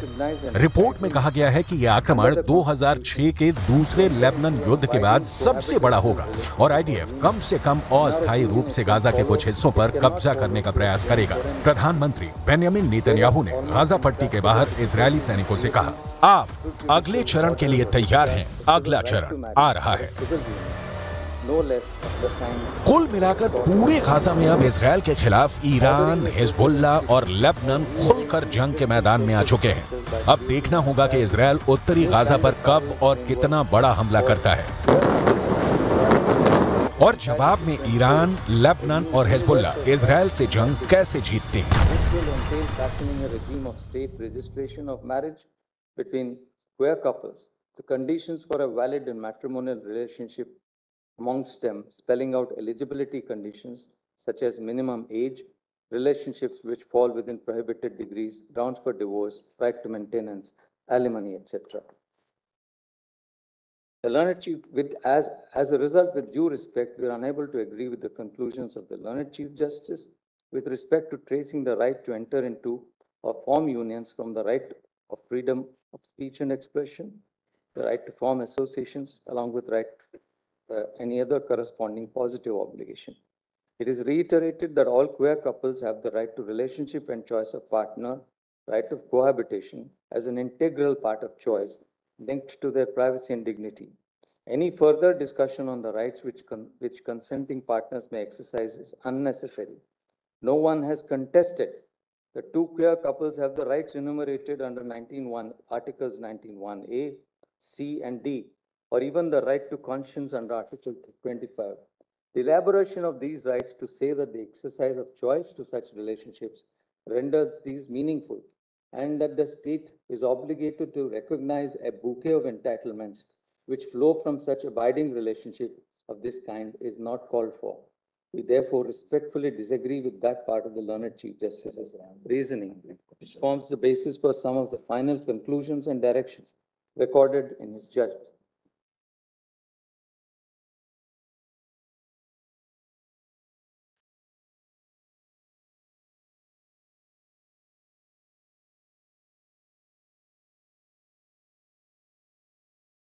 Agree with the conclusions of the learned Chief Justice with respect to the inapplicability of the SMA, and we also add certain observations. A gender-neutral interpretation of SMA and its provisions, much like many seemingly progressive aspirations, may not really be equitable at times and can result in women being exposed to unintended vulnerability, especially when genuine attempts are made to achieve a balance in a social order that traditionally was tipped in favor of cis heterosexual men. The purpose of the terms like wife, husband, man, and women in marriage is to protect a socially marginalized demographic of individuals. For instance, women facing violence by their partner have a right to recourse under the Domestic Violence Act, which assures and is meant to assure that the victims are safeguarded and provided relief. In fact, provisions of SMA for alimony maintenance confer rights to women. Likewise, certain grounds of divorce, conviction of husband for bigamy, rape, etc., entitle the wife additional grounds. Other provisions enact separate degrees of prohibited relationships. Section 4C uses the term husband and wife. There are other provisions which deal with, which specifically used gendered terms. The general pattern of these provisions, including the specific provisions enabling or entitling women certain benefits and the effect of sections 19 to 21A, is that even if for argument's sake, it were accepted that section 4 could be read in gender neutral terms, the interplay of other provisions which could apply to such queer couples in such cases would lead to anomalous results, rendering the SMA unworkable.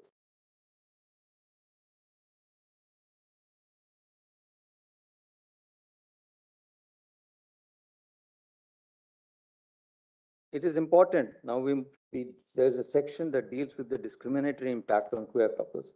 It is important to recognize that while the state ipso facto may have no role in the choice of pre-willed individuals to marry, it's characterizing marriage for various collateral and to intersectional purposes, such as permanent and binding legal relationships, recognized as such between heterosexual couples only, and no other impacts queer couples adversely. The intention of the state in framing the regulations or laws is to confer benefits to families or individuals who are married. This has the result of adversely impacting the queer couples.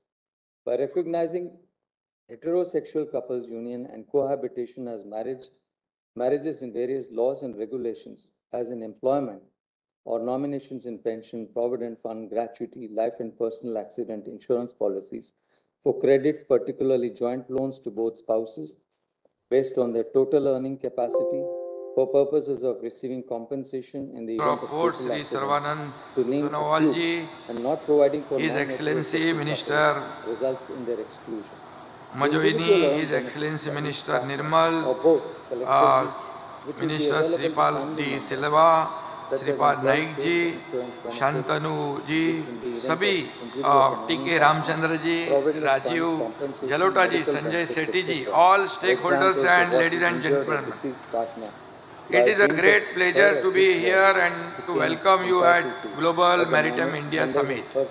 I extend my heartfelt wishes to all the dignitaries present here today. Maharashtra is the prominent maritime stakeholder. We are blessed with 720-kilometer coastline, featuring 2 major ports, over 14 non-major and intermediate ports, and numerous creeks along the Arabian Sea coast. All these things contribute significantly to India's maritime supply chain and trade promotion. Maharashtra largely helps in India's global security. The year 2020 and 2023 has seen a remarkable growth in the amount of cargo handled in Maharashtra. The results show the state's continued commitment towards infrastructure and technological development. Etc. flow from individual status, work and effort. Major part of these benefits, or all of them, flow in the event of certain eventualities such as fatal accident or death. The design of these statutes and schemes is to enable both the concerned subscriber or the employee to receive them, or in an unforeseen event such as death, for his dependents to receive them. The restrictive way in which dependent or nominee excludes their enjoyment to the intended beneficiary.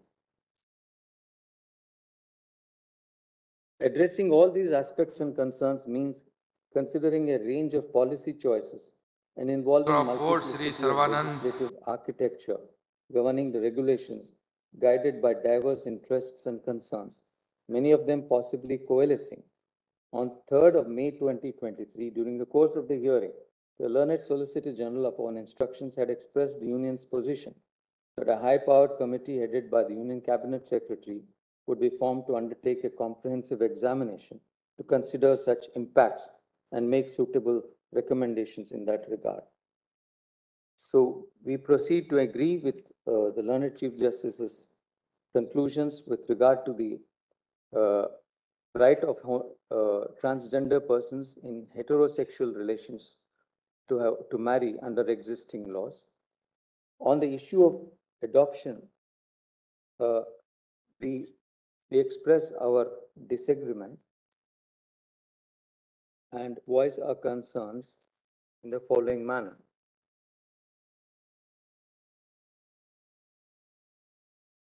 We have voiced our concerns and laid it out in some detail, which I do not wish to read. This is not to say that unmarried couples, whether queer or heterosexuals, are not capable or suitable to be adoptive parents. However, once the law permits, as it has done, adoption by both single individuals, the likelihood of their joining and cohabiting cannot be ruled out. In such event, de facto family unit can and does come about. The underlying assumption in the law as exists is that such unmarried, heterosexual or queer couples should not adopt. It needs to be closely examined. Similarly, the needs of such couples to have and raise a family in every sense of the term is to be accommodated within the framework of the law. The existing state of affairs which permits single individuals to adopt and later live as a couple in exercise of their choice, in effect deprives the children of such relationships various legal and social benefits which are otherwise available, given the objective of to a married couple. In other words, given the objective of Section 57, the state as parents patria needs to explore every possibility and not rule out any policy or legislative choice to ensure the maximum welfare and benefits reach the largest number of children in need of safe and secure homes with a promise for their fullest development.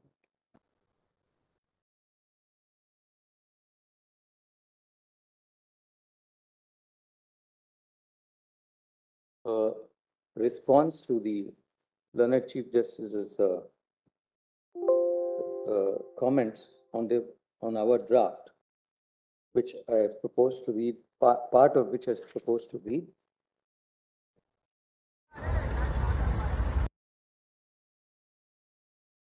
This court's observations with respect to the learned Chief Justice's reasoning centered around the enunciation of the bouquet of rights emanating from various provisions and locating an obligation has to be seen in the backdrop of the unanimous view of this court that the fundamental right to marry is not found within the Constitution.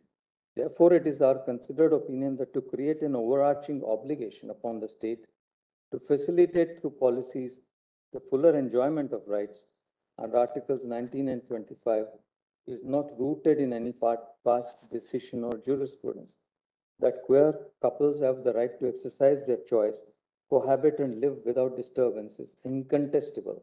In the same way that they are owed protection against any threat is the natural corollary of their right under Article 21.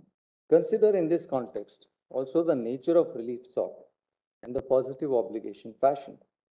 Whilst there are innumerable judgments on the positive contents of the rights under Article 21, there are countless judgments that insist upon the separation of powers when it comes to matters of policy and the courts not being the appropriate forum for adjudication of the same. The polycentric nature of this issue is compelling. Next, as to the reasoning that our conclusion on the challenge of SME and subsequently finding on the disparate discriminatory impact faced by the queer community, a small comment is called for. The section discussing the provisions of the SMA and the challenge to its validity was based upon whether it violated the Constitution on the ground of impermissible classification under Article 14, for which the object of the Act to facilitate marriage between interfaith couples, wherein at the time marriage or even a couple only denoted heterosexual couples in the light of same-sex relationships being criminalized, and its provisions are relevant factors. Classification involves differentiation. Further, this court has discussed how underclassification per se does not warrant invalidation. In contrast, in the later segment on discriminatory impact, the issue that this court was considering was not reasonable classification, but impact upon queer couples through neutral laws or regulations that they encounter in their everyday lives, the purpose of which or even their substantive provisions have nothing to do with marriage. It is rather to confer other benefits, many of which are earned or accrued on account of individual skill. Yet the framing of these benefits or their intended beneficiaries were articulated in terms of entitlement to families or spouses, tends to exclude from its ambit queer couples. When such queer couples are entitled to benefits wherever they fulfill other eligibility criteria, it is the disparate impact of these neutral laws in the disbursement of entitlements or benefits which is seen through the effect or impact lens. Therefore, the discussion on constitutionality of SME is markedly different from the section on discriminatory impact in certain points for queer couples, as they have no avenue for marriage like heterosexual couples. In the latter, the impact of various laws were pointed as starting point for the state to take remedial action.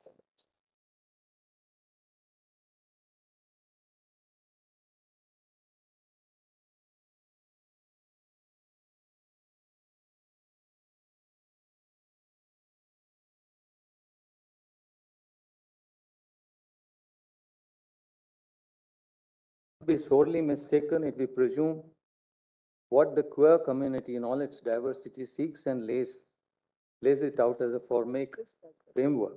Many may welcome civil unions as a pragmatic first step, while some may find it yet to be another inequitable solution to the feeling of exclusion that persists in society against this community, and one which simply repackages the stigmatization felt.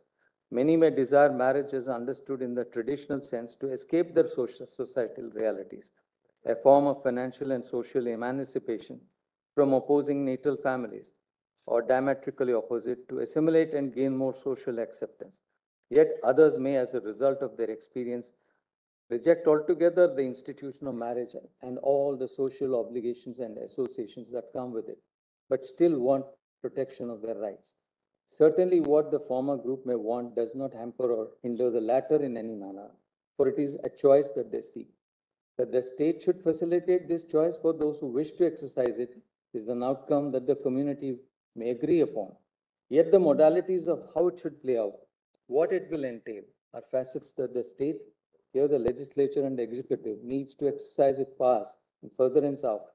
Now, whether this will happen through a proactive action of the state or as a result of sustained public mobilization is a reality that will play out in India's democratic stage and something only time can tell. The state may choose from a number of policy outcomes. They may make all marriage and family related laws gender neutral or may create a separate SMA-like statute in gender neutral terms to give the queer community an avenue for marriage. They may pass an act creating civil unions or a domestic partnership, among the many other alternatives. Another consequence may be that rather than the union, the state legislature takes actions or enacts law. What is, however, certain is that in question of such polycentric nature, whether social or political, the court must exercise restraint and defer to the wisdom of the other branches of the state, which can undertake wide-scale public consultation, consensus building, and reflect the will of the people and be in their best interest. If as a result of this, a law is enacted that undermines or violates the constitutionally protected rights of an individual, no matter how minuscule, their right to seek redressal from this court is guaranteed.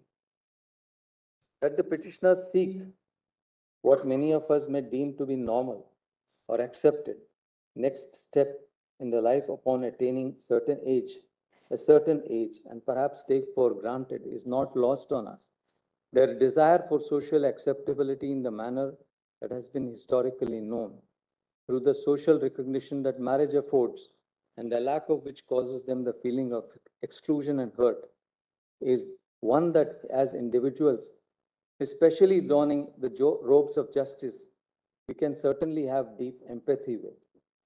However, we are deeply conscious that no matter how much we empathize with the outcome sought, the means to arriving at such a destination must be also legally sound and keep intact the grand architecture of our constitutional scheme.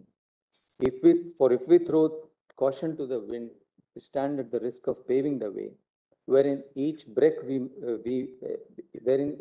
may feel justified to untold consequences that we could not have contemplated. While molding relief as a code, we must be cognizant that despite being empowered to see the capabilities of the law in its grand and majestic formulation, we must not be led aground because we are blinded by its glow.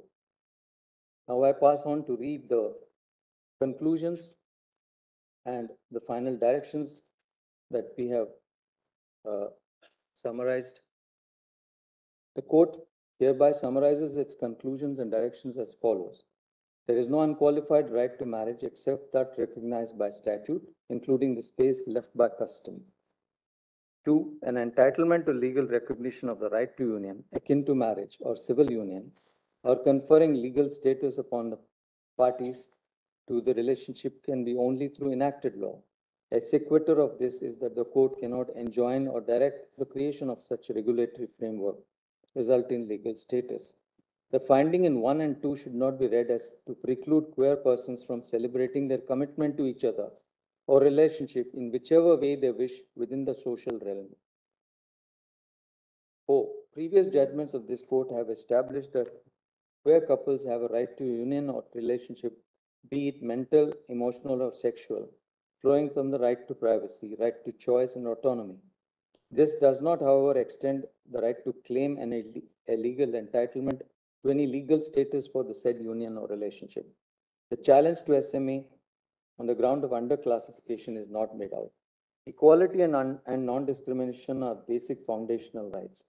The indirect discriminatory impacts on relations in relation to earned or compensatory benefits or social welfare entitlements, to which marital status is a relevant eligibility criteria for queer couples who exercise choice to form relationships, have to be suitably addressed and removed by the state.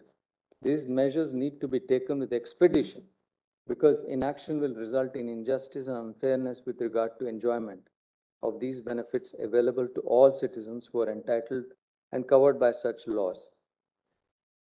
As held earlier, this court cannot, within the judicial framework, engage in this complex task. The state has to study the impact of these policies and entitlements.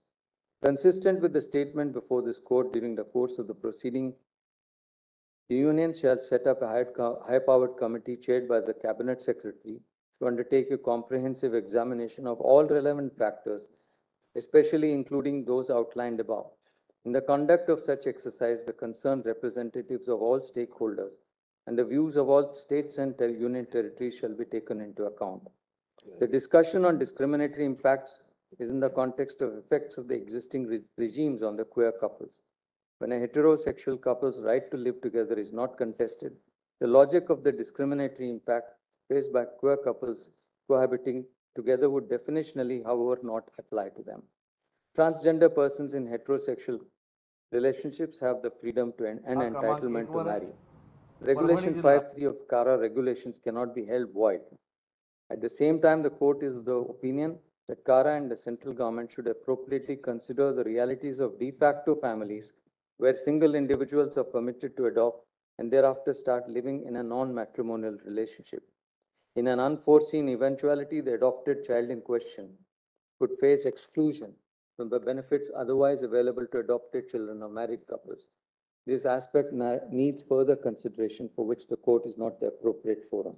Furthermore, the state shall ensure consistency with previous judgment of the court that the choice exercised by the couples to cohabit is not interfered with and they do not face any threat of violence or coercion.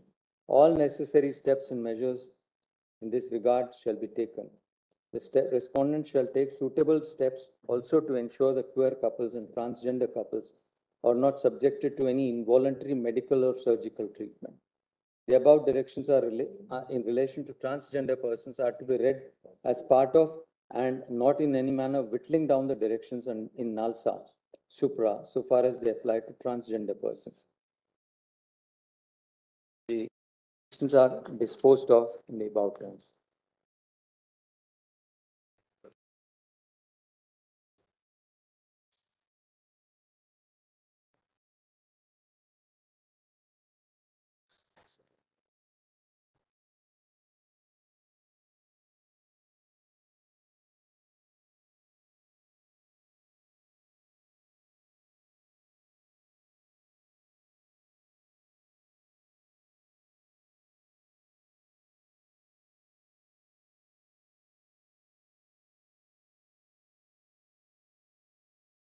View of Brother Ravi Bhatt as stated in the judgment.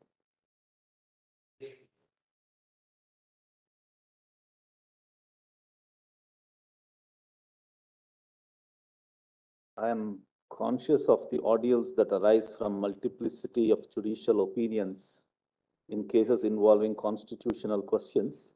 Here I consider it worthwhile to pen the present opinion given the significant nature of the questions involved. Polywocality in the exercise of adjudicatory function may not necessarily be viewed with discomfort if complemented with judicial discipline.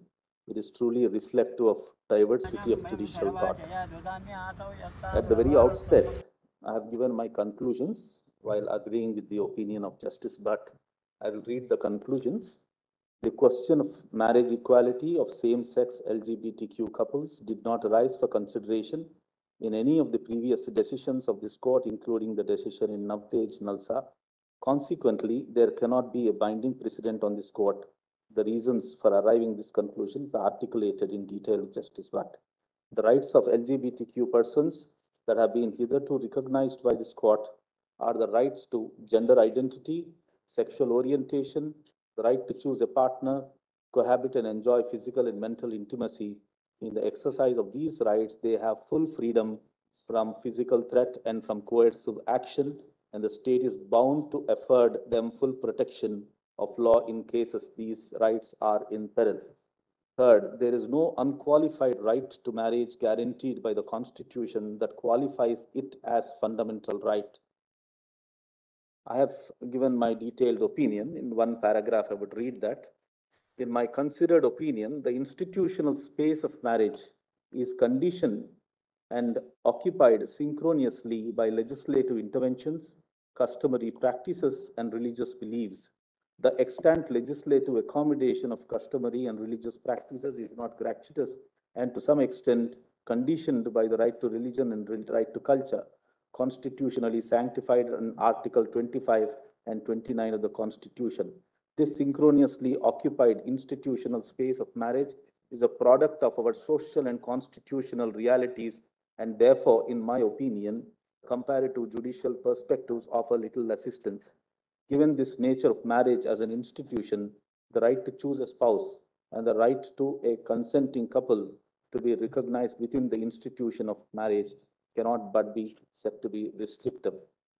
Coming back to the conclusion, right to marriage is a statutory right, and to the extent it is demonstrable, a right flowing from a legally enforceable customary practice. In the exercise of such rights, statutory or customary, the state is bound to extend the protection of law to individuals so that they can exercise their choices without fear and coercion. This, in my opinion, is the real import in the decision in Safin Jahan and Shakti Vahani. The constitutional challenge to Special Marriage Act 1954 and Foreign Marriage Act must fail for the reason indicated in the opinion of Justice Bhatt. Similarly, Justice Bhatt also rightly finds the semantic impossibilities of gender-neutral constructions of the Special Marriage Act and Foreign Marriage Act. On both E and F of his opinion, Justice Bhatt has exhaustively as to the reasons that they need not now be supplemented. I find no right to civil union or an abiding cohabitational relationship conferring a legally enforceable status cannot be situated within Part 3 of the Constitution. On this count, I too agree with Justice Bhatt, but I have supplemented it, in my opinion, having considered that there exists no unqualified right to marry. In the ordinary course, no occasion would have arisen for any further deliberation. However, as the learned Chief Justice, in his opinion, has arrived at a conclusion that there exists a constitutional right to a union or an abiding cohabitational relationship, it is necessary for me to express my opinion on this newfound construction. The learned Chief Justice locates components of the right to union or an abiding cohabitational relationship under Articles 19(1)(a), C, E, 21 and 25 of the Constitution. In my opinion, it would not be constitutionally permissible to identify a right to a union or an abiding cohabitational relationship mirroring the institution of marriage. The learned Chief Justice identifies tangibles and intangible benefits, that is, bouquet of entitlements that arise from state recognition and regulation of marriages. The Chief Justice further opines that the right to marriage is not fundamental. However, it is in these tangible and intangible benefits, the denial of which, according to the learned Chief Justice, must inform the reading of a constitutional right to an abiding cohabitational union. In other words, the benefits of marriage, however fundamental to a fulfilling life, do not make marriage itself a fundamental right, but they render the right to an abiding cohabitational union fundamental. I find it difficult to reconcile these two principles. I finally conclude, I will read the last two. I also agree with the reasoning and the conclusions of Justice Bhatt with respect to constitutionality of regulations 5(3) of CARA regulations. I have concluded with what I strongly feel. I am not oblivious to the concerns of LGBTQ partners with respect to denial of access to certain benefits and privileges that are otherwise available only to married couple. The general statutory scheme for the following benefits, gratuitous or earned, property or compensation, leave or compassionate appointment, proceed on a certain definitional understanding of partner, dependent, caregiver, and family. In that definitional understanding, it is no doubt true that certain classes of individuals, same-sex partners, live-in relationship, and non-intimate caregivers, including siblings, are left out. The impact of some of these definitions is iniquitous and sometimes discriminatory. The policy considerations and legislative frameworks underlining these definitional contexts are too diverse and to be captured and evaluated within a singular judicial proceedings. I am of the firm belief that a review of the impact of the legislative framework on the flow of such benefits requires a deliberative and consultative exercise, which exercise the legislature and executive are constitutionally suited and tasked to undertake.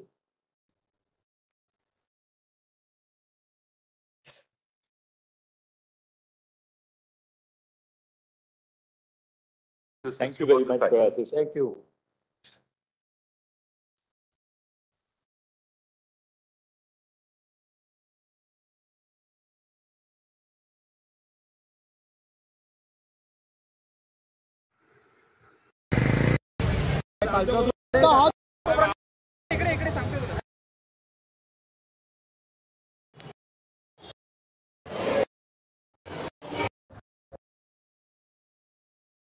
जिल्ह्यामध्ये जे national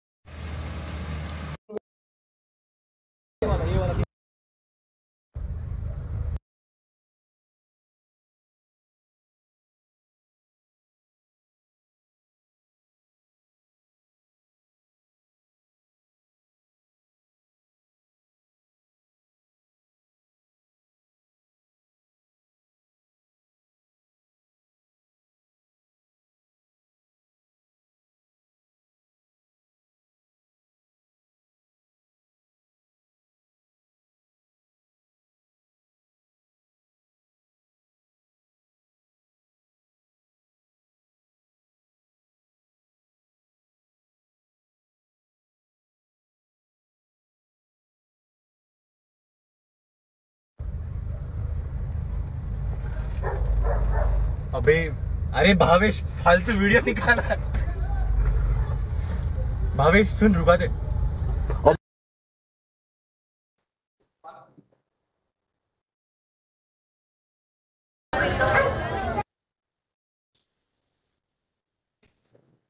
I don't know. 701 and 701.1. Mr. Veenu is an AOR. I have received instructions from him. Firstly, he is indisposed, can't walk. What we'll do in all these matters, the idea is to get these matters ready for hearing. Yes. So we'll pass a common order in all these matters in terms of the circular of the 22nd of August 2023, that the compilation of documents, the compilation of pleadings, documents, and precedent, that must be all filed within, say, we'll give 3 weeks to everyone, and written submissions as well. And we will appoint nodal counsel in every matter, who will then prepare the common compilation. What we suggest is, instead of us really making a roll call, we'll give the names of the nodal counsel. if everybody just gives the name for each matter, the name of the nodal counsel, so that their names will be included in the order. So that my only request is, if your lordships can tell us the dates, because unless we know, Maharaj, we have to prepare ourselves for this. That your lordships should tell us in advance. That's all. Certainly, what I'll do is I'll prepare the calendar. I'll just look at how the calendar is situated for all the benches. Correct. And probably do that by this evening or by tomorrow evening. Fair enough. Fair enough. That I can just sort of space them out. Yeah. And if also on the same piece of paper, everybody can indicate, I mean, obviously these are not hard and fast, estimated time for the matters, because then I know how much gap to give before the next matter. Fair enough. Fair enough. That may not be very accurate for the reason obviously that we don't have papers, we don't have the exact parameters of the matter. Many of these matters have now been pending for 20 years. Some of them can also finish in a day, Maharaj. Some of them are very short matters also. Yes. Time limit is useful. Yes. Well, there is one additional point as far as the tribunal matter is concerned, which is 705. What has happened is the referral order only refers to referring the money bill issue to 7 judges. Yes. But Malord, in para 118, the Honorable Supreme Court says the question as to whether all the tribunals should be shifted to an independent ministry has to be decided. This also should be referred to the larger bench of 7 judges. But in the concluding paragraph, that has not been added.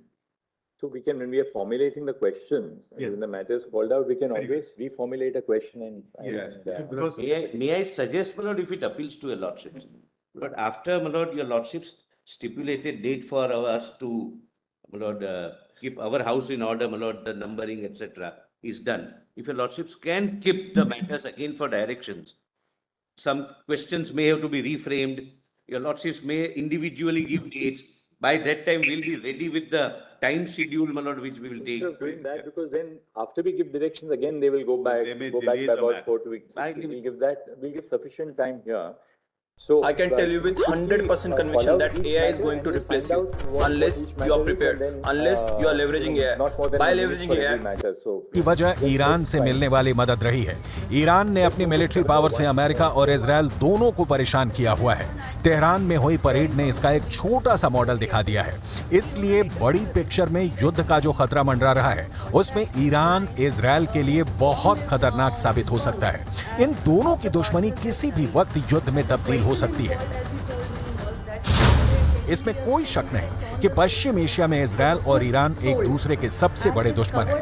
दोनों ही हमेशा एक दूसरे को मिटाने की धमकियां देते हैं। अब इस परेड में अपने अंदर की आग दिखाकर ईरान ने साबित कर दिया है कि उसके खिलाफ चाहे जितनी भी आर्थिक पाबंदियां क्यों न लगा दी जाएं, उसकी ताकत बढ़ती ही रहेगी। ईरान ने हाल ही में अपनी एक मिसाइल का टेस्ट करके बता दिया है कि वो इजराइल को मिट्टी में मिला सकता है। इससे आप ईरान के तेवर को समझ सकते हैं। ये ईरान की नई मिसाइल खुर्रम शहर 4 है।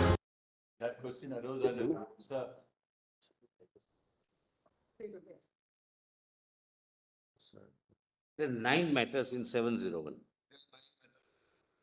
In 701, there are 9 matters. 11 matters. 30 metre के यमन ने ऐसे और हथियार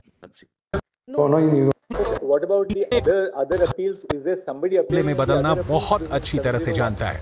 ऐसा उसने जनरल सुलेमानी की हत्या के बाद करके दिखाया था। साथ में अब यमन में जो परेड हुई है, उसने ईरान की ताकत को और बढ़ा दिया है। यमन वो देश है जिसके ज्यादातर हथियार ईरान से ही सप्लाई किए गए हैं। 701.2 यमन की इस मिसाइल का नाम है तूफान, जो 1000 किलोमीटर की रेंज तक मार कर सकती है। इस मिसाइल से यमन ने सऊदी अरब को कई बार डराया है। इजराइल को भी लगता है कि यमन को ऐसे और हथियार मिल सकते हैं और फिर वो उसके लिए खतरा बन जाएंगे। ईरान भी यही डर फैलाना चाहता है। जाहिर है कि इजराइल के लिए भी एक नया फ्रंट साबित हो रहा है।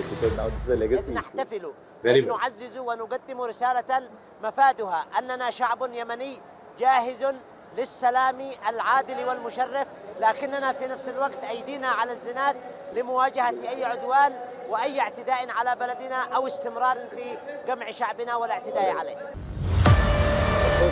यमन का फोकस इस वक्त सऊदी अरब से हटकर उन देशों पर जा पहुंचा है जो उसके साथ ईरान के लिए भी खतरा है। सऊदी अरब और ईरान के बीच दोस्ती और यमन के साथ उसकी सुलह ने एक बार फिर से इजराइल और अमेरिका को बहुत बड़ा धक्का पहुंचाया है, क्योंकि ये दोनों देश अब तक सऊदी अरब को ईरान के खिलाफ अपना सबसे बड़ा मोर्चा बनाना चाहते थे। लेकिन पश्चिम एशिया में आए कूटनीतिक बदलाव ने अब पिक्चर बड़ी कर दी है। यमन और सऊदी अरब के बीच युद्ध खत्म हो चुका है और यमन अब सीधे इजराइल को टक्कर देना चाहता है। लेकिन साथ में यमन की तरफ से एक वार्निंग सऊदी अरब को भी दी जा रही है, जो इस परेड में छुपी हुई है। यमन एक छोटा देश है, बेहद गरीब देश है, लेकिन उसने सऊदी अरब के सामने हथियार नहीं डाले। इसकी वजह ईरान से मिलने वाली मदद रही है।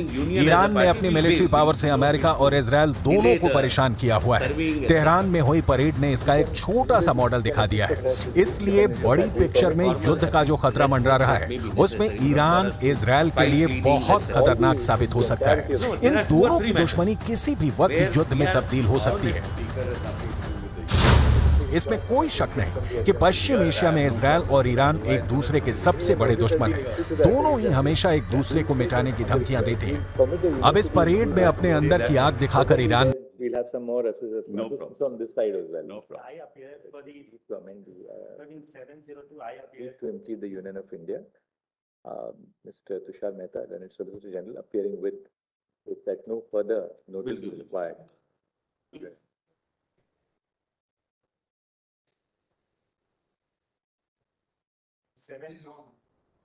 On 701, 702. Just make sure that all the names are, yes, they will clarify that. That I appear for the Speaker of the Legislature.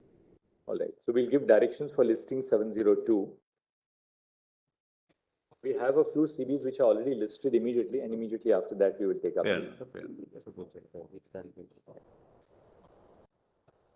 All right. 703. Lord, as far as this is concerned, this is the Aligarh Muslim University matter. Minority status. Now, there are two directions your lordship would have to pass. The first is, in the High Court, notice was given to the Attorney General. So that may be done in this case as well.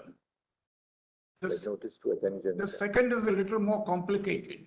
The union supported the minority status both before the single judge bench and division bench. They filed an appeal against the division bench order which said that they are not a minority. They have now filed an affidavit in 2016 saying that they want to withdraw their appeal. Now their status Pramod is Savanji, determined. Sri Nirmal, Rishyala, That's a contentious issue. Apart from the appeal by the union, who else has filed an appeal? There's other appeals as well. The university itself. There are 8 appeals, 5 by AMU, that's the university, and 2 by private parties. But this issue has to be decided. This will have to be This decided. will have to be decided, yes. And it can be decided as a preliminary issue. No, we'll have to decide the issue. Yes. When the matter is called out, we'll see what the That's impact is. And notice to the Attorney General. With that, we've already issued. I'm already here. Lord, what I've done in this is I've framed 5 issues which can be uploaded to your lordships. Can we just put that down? If you can share it with us, we can. Dr. Dhawan, if you could share it with the Attorney General, so that, then they can respond to you, and when the matter is called out, we can, before we begin the hearing, we can finalize it. You've already uploaded it, Vinod. So kindly serve a copy on this. That's the request.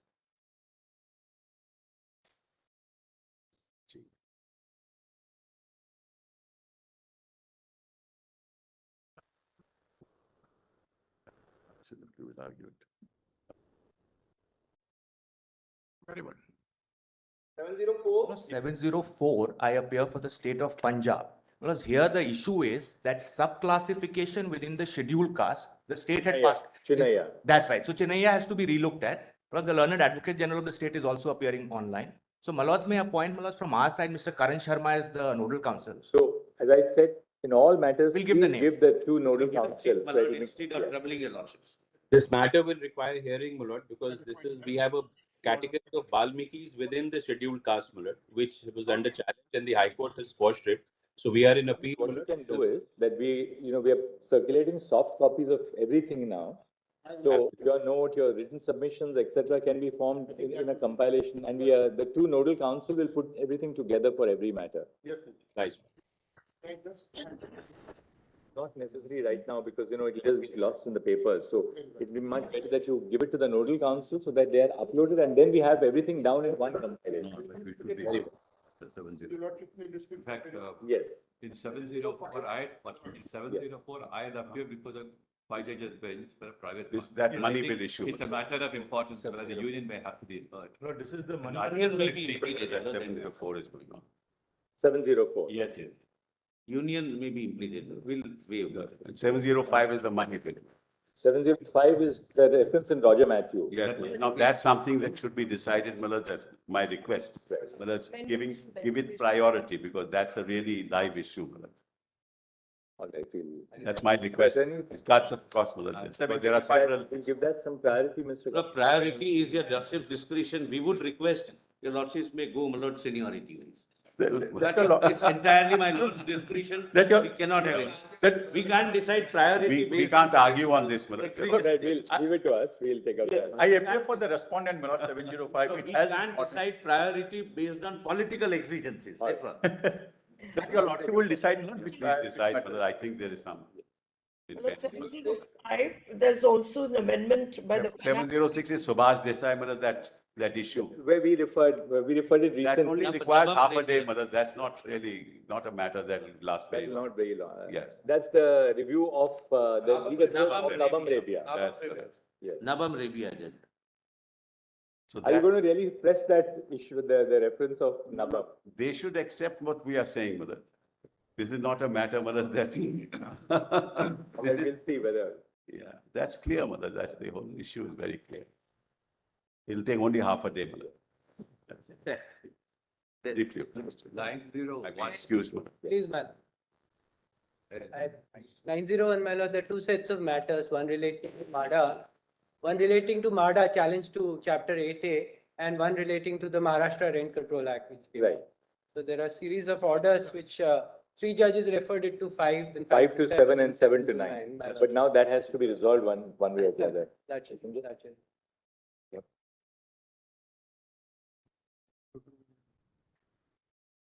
Interesting questions on interpretation of Article 31C, 39B. Yes, Mr. Attorney. There I left you appear for MADA and the. I am for the state of Maharashtra. Just the court appeal.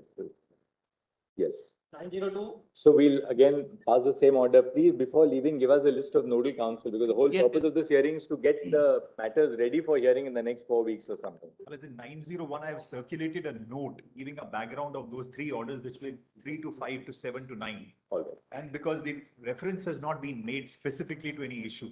Well, let's kindly look into that note so that it can be taken. Great. In 902. 902, I'm appealing for the petitioner. 11 issues, my lord. Appellants. What is the issue? It's about the land tax that was imposed on land, mining land, mineral land. Under state tax on royalty. So it was struck down based on India Cement, saying yes. that royalty is tax, and therefore. And then Kesharam came subsequently, where I also appeared, and then they distinguished that.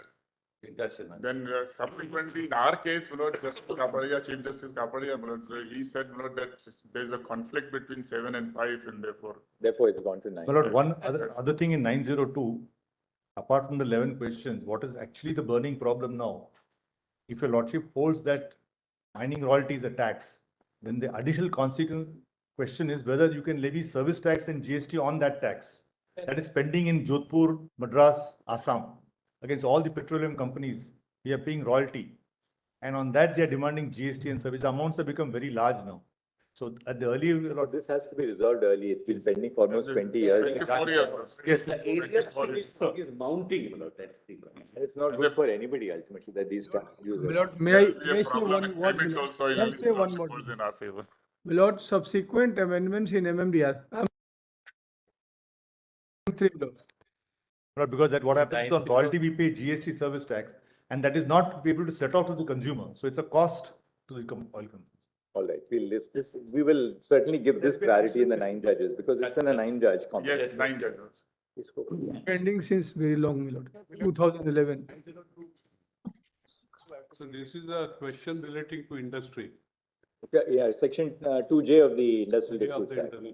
Now the referral order is not very clear to us with respect. Now, the issue there in Bangalore water supply was with reference to municipal corporation. But the court has undertaken the task of examining whether education is an industry, sovereign functions. Clubs, whether clubs are industry, sovereign functions, Panjra polls. Bangalore water supply. Bangalore water supply, 78. So the Cricket Club of India, all those judgments were reviewed, which in my respectful submission were not within the scope of Bangalore water supply on the facts of that case. But since now it is referred to larger bench, whether we are permitted to address the court on all issues or whether with reference to the sovereign functions of the state, because it's the Department of Narcotics is held to be an industry. I am concerned with Forest Department for the state of Maharashtra. And Forest Department also, there are a large number of cases across India. Irrigation Department, Forest Department. Even university. Then we get into Bangalore water supply. Of course, Bangalore water supply now has stood the test of time for almost 45 years. Time.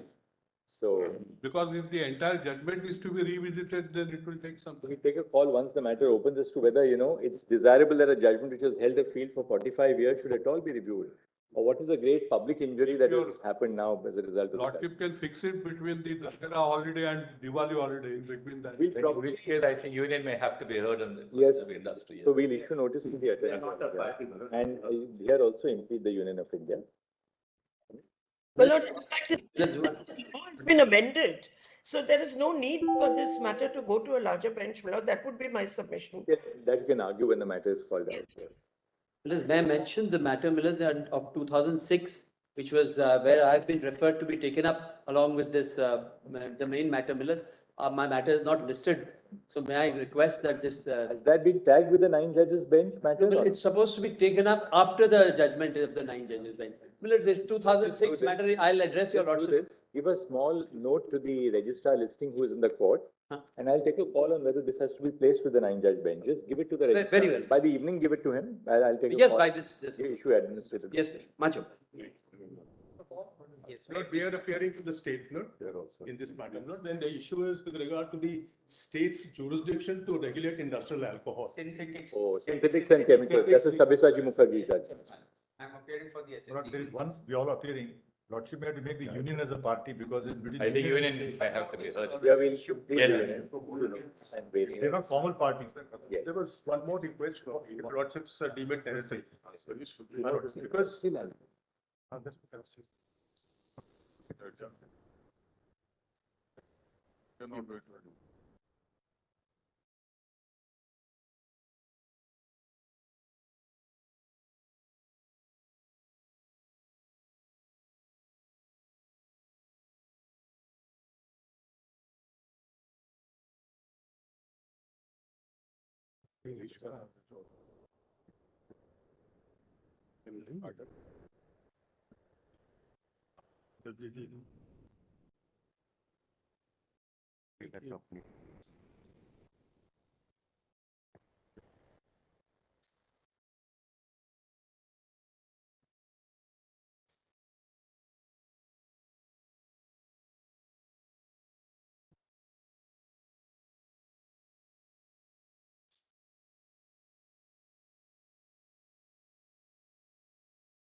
हा जो highway आहे हा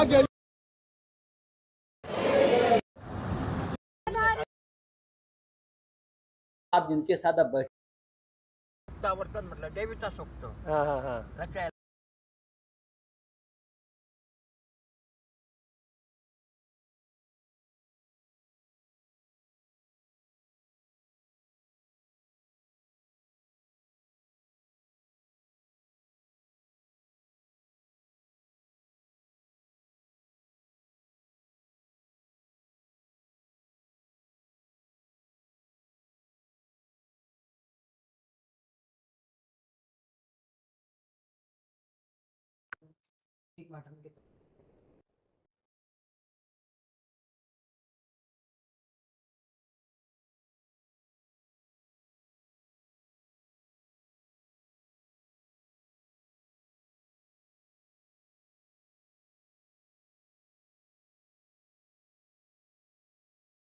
Union and the state with regard to regulatory power over industrial alcohol.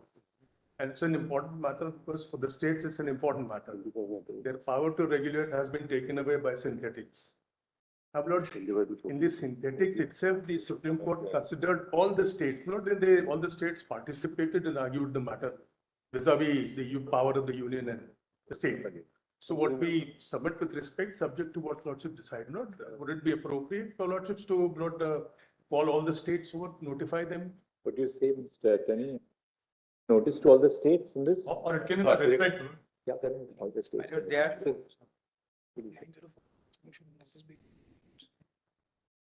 Can it be on a website? Say that liberty to notice shall issue to all the state governments and the governments of the UTs, as the case may be, liberty to serve the standing council. Notice shall be served in the standing council for the respective states stroke UTs. My lords, they are. My lord, the notice to the Attorney General has already been sent, has been given. But they have not been tagged. So we can provide with the list of those appeals which are pending, which may be tagged with this. We can do that, or we'll hear the states here and this judgment will follow and. The SSPs have to be also heard in them. All right. My only reason was not since in the No, earlier. if you're right, really we have to hear the states. States are vitally concerned. Right. It's really essentially a constitutional turf between the union and the states. Yes. Because the law is potable alcohol is in the jurisdiction of the states, industrial alcohol the center. But the states can pass legislation or regulations to ensure that there is no diversion of potable to industrial or industrial alcohol to potable. That's the problem. The problem is otherwise. If Lordship could see till 1990, states were regulating industrial alcohol as if it was a privilege. It was 1990, this privilege theory was not exploded, and the state's power was taken away by the center because IDR Act came in. In fact, subsequently in 2005, the IDR Act has been amended and potable alcohol has been excluded from IDR.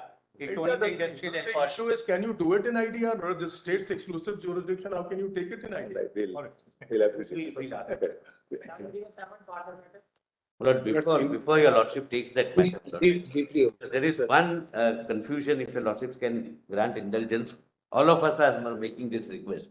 My lords have fixed 7-judge bench matter, my lord, on 5-judge bench on 17th. Well, that is that Assam section 6A validity matter, my lords. But yesterday, my lord, we were informed that the entire week is a miscellaneous week. All of us are appearing, my lord. That will now go to the 7th of November. Please. 7th of That's November. all we, my lord. 7th of November.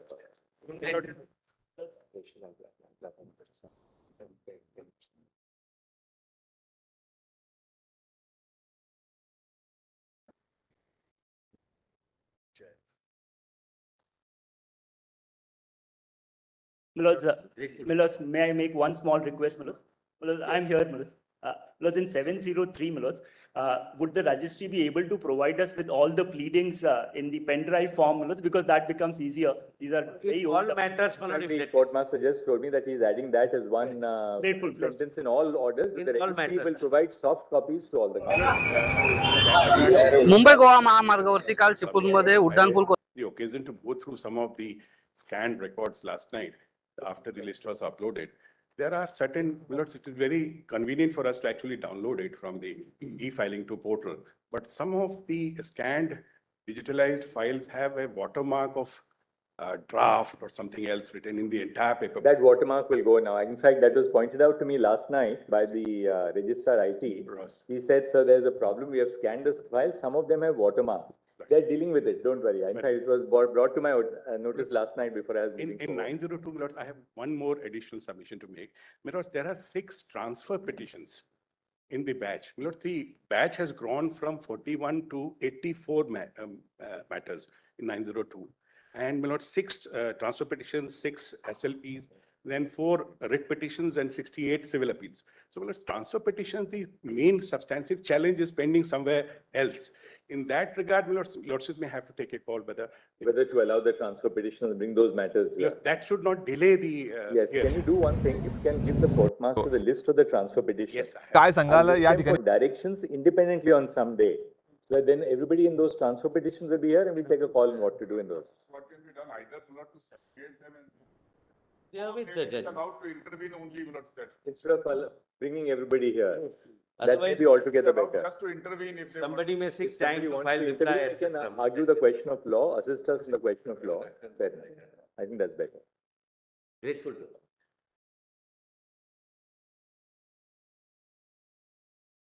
Please, Your Lordship.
No,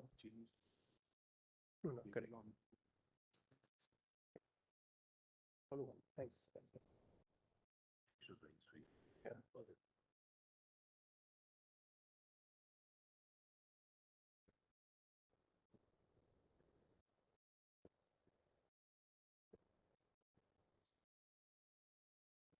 Yeah. Lord, just to summarize, my lord, there are three broad reasons why your lordship should be pleased to leave the issue of determination of stamp objections to the tribunal. The first is the doctrine of separability, which is housed in section 7.2 and 7.5 of the Arbitration Act, as well as, of course, most prominently in section 16. And the question whether, even if the main contract is null and void, whether an arbitration agreement survives, to consider that very question is directly covered by 16.1b expressly. 16.1a is separate, the arbitration clause is separate, and 16.1b directly covers the issue. Now, very briefly, therefore, whether the first argument is whether or not it is invalid, it goes to even existence, or whether it is only an irregularity and a curable defect. I'll come to that later, but assuming it is the worst, it's an invalidity. Even then, my submission is, by virtue of the doctrine of separability and competence, which our Act fully now recognizes, these are issues that must be left to the arbitral tribunal. And I'm going to save the court's time. I'm not going to take my lords through each of the judgments, but I've summarized from my revised submissions are now found in volume 1B, page 2.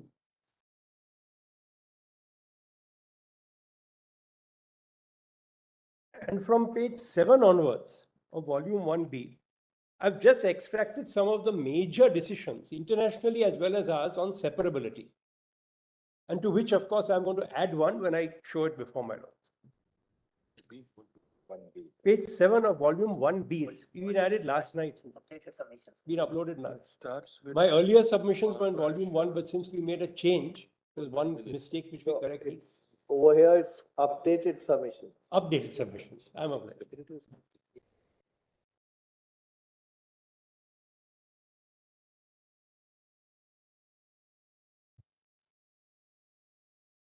There are 38 pages.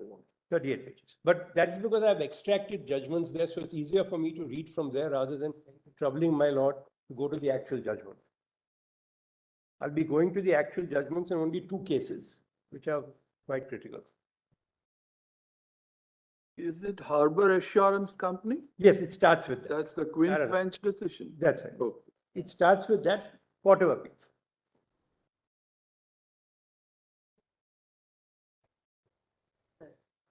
Yes. Yes. If my lords just see para 9 onwards, Harbor Assurance arbitration agreement is a self-contained agreement.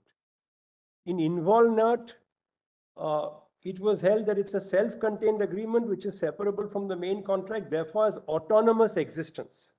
In our own ENACON, expressly under section 16, your lordships have held that section 16 accepts the concept that the main contract and the arbitration agreement form 2 independent contracts.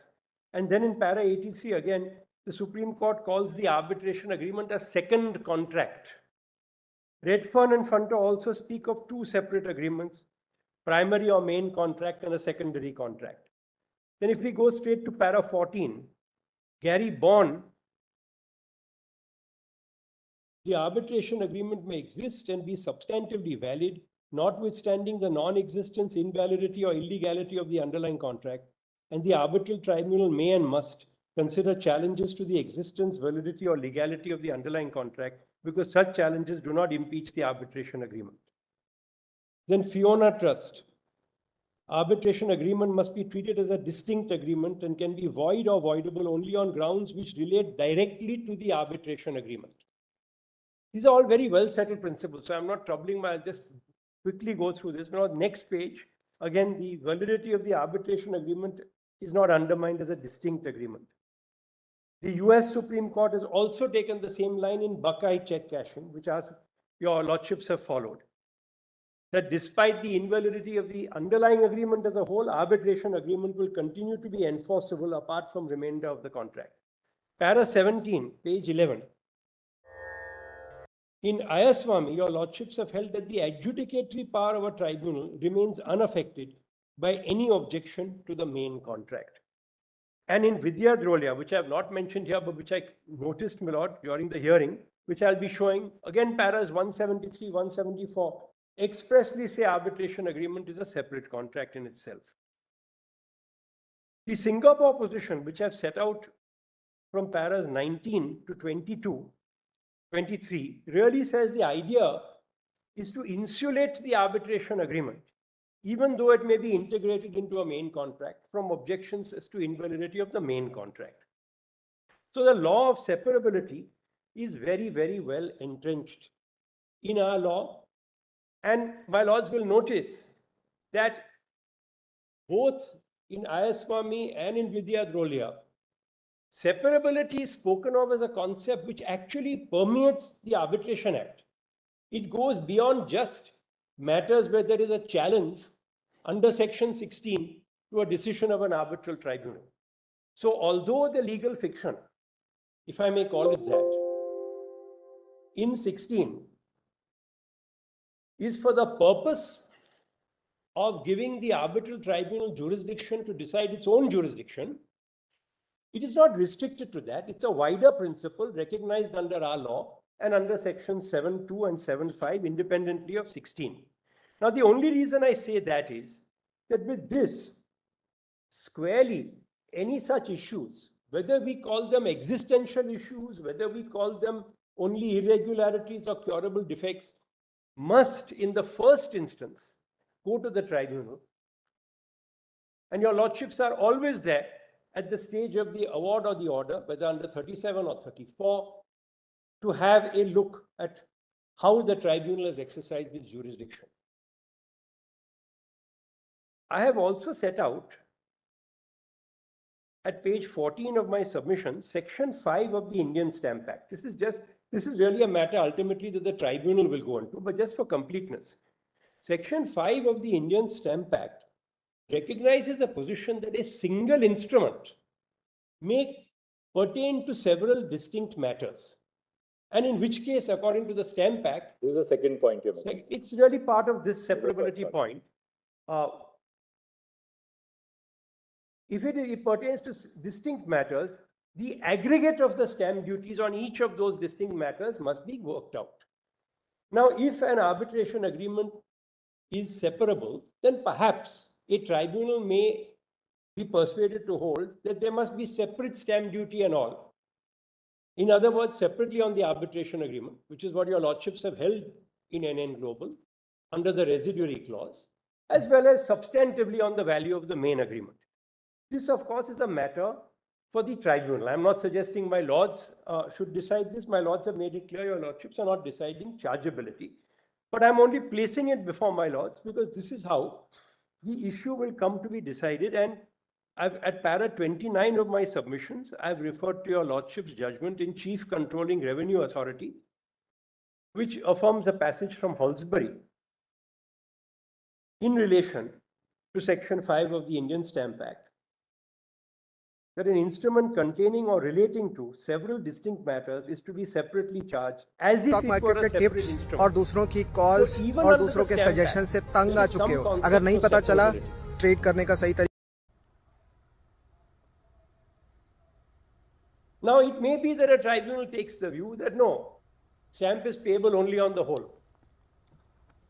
Or it may be that it takes the view that it's payable separately under each. That's a matter of chargeability. But that decision, in my respectful submission, must be by the tribunal. Forum is the only issue. It's the forum which is an issue. That's this is the forum. Will it happen, not happen? Precisely. Precisely. The whole purpose is to shift the forum to the arbitrator so that arbitration proceedings don't get delayed at the threshold. I You couldn't go have put it. there and then you argue it out if something is the consequence that is there. But the court under 11.6 is the only issue really which we are touching. That's it. Now, my lords, for that purpose, I want to show my lords two judgments, which my lords have seen, but I just want to emphasize certain different aspects of them. The first is my lord's decision in the Ayasami case, which my lords will find in volume 5A at page 1336. There are three important principles laid down here, which I want to just, press into service. 3,000? 1336, page 1000 of volume 5A. This is 2016. अभी alert आया था missile का और यहाँ. My lords would kindly turn to page 1359, para 33.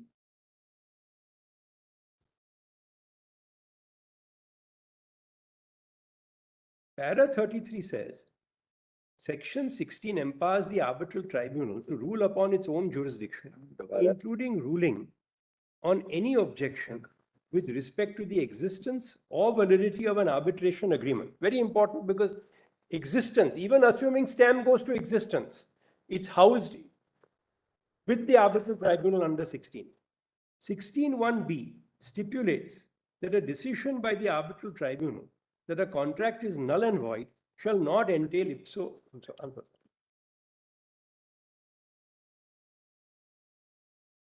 Yes. 16(1)(b) stipulates that a decision by the arbitral tribunal that a contract is null and void shall not entail ipso jure the invalidity of the arbitration clause. Hence, the invalidity of the contract between the parties does not render the arbitration agreement invalid as a consequence of law. This recognizes as inhering in the arbitrator the jurisdiction to consider whether the main contract, other than the arbitration clause, is null and void. The arbitration agreement survives for determining whether the contract in which the arbitration clause is embodied is null and void, which would include voidability on ground of fraud. The severability of the arbitration agreement is a doctrinal development of crucial significance, for it leaves the adjudicatory power of the arbitral tribunal unaffected over any objection that the main contract between the parties is affected by fraud or undue influence. My learned friends, for the respondents in their submissions, have argued long and hard that the doctrine of separability should not be applied to a stamp issue. If that is so, even then, by virtue of section 16, that issue must go to the arbitral tribunal. The next para is para 46 at page 1366. I'll just read a small portion of it. At page 136 is at para 46, my lords have cited Fiona Trust. And then at the bottom, placitum G. Arbitration must provide a one-stop forum for resolution of disputes. The Court of Appeal held that if arbitrators can decide whether a contract is void for initial illegality, there is no reason why they should not decide whether a contract is procured by bribery, just as much as they can decide whether a contract has been vitiated by misrepresentation or non-disclosure. So the second principle is also accepted in the Vidya Drolia judgment of a one-stop forum for adjudication. Deciding a stamp objection in court before making a reference will violate this principle as well.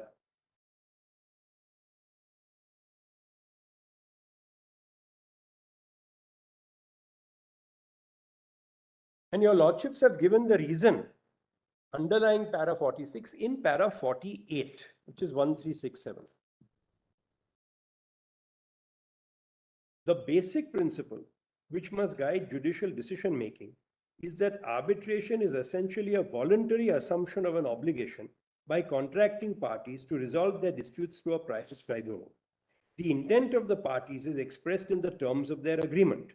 Where commercial entities and persons of business enter into such dealings, they do so with a knowledge of the efficacy of the arbitral process. The commercial understanding is reflected in the terms of the agreement between the parties. The duty of the court is to impart to that commercial understanding a sense of business efficacy. So the second one-stop business efficacy, parties intended that one forum would decide all their disputes and it would not be split amongst different forums. And the third principle a more general principle in para 53, 1369.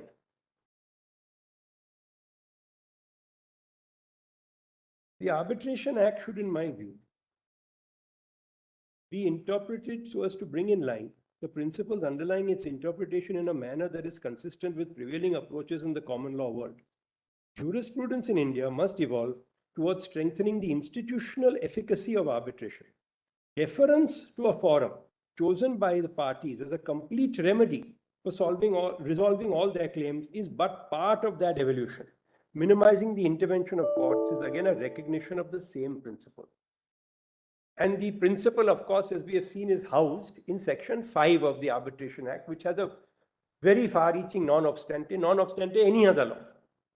So that is Parliament's legislative intent reflected in Section 5. Therefore, these are three principles. Now, these three principles and two more have also been categorically affirmed in the Vidya Drolia decision of your lordships, which is to be found in volume 5A, page 76.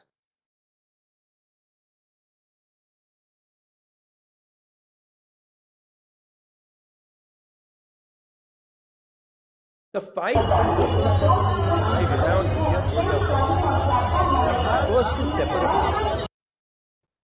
Second is full competence, that is both positive and negative. Third is the prima facie test.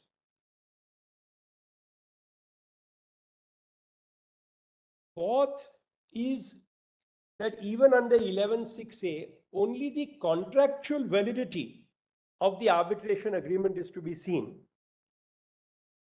In other words, coupled with the prima facie test, if the court is prima facie satisfied that there is an arbitration agreement within the meaning of the Arbitration Act, then that is all.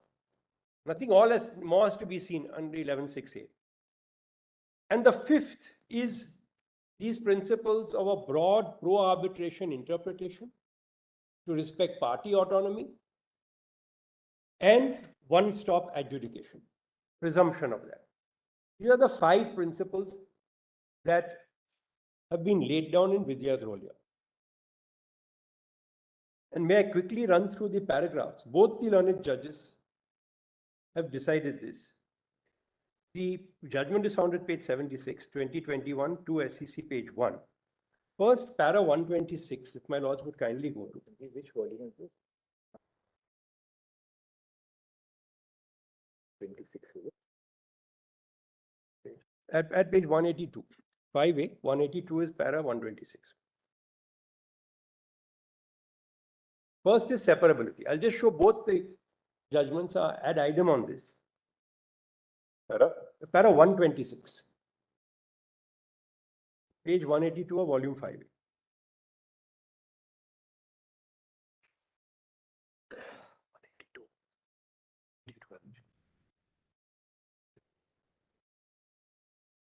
My lords have it.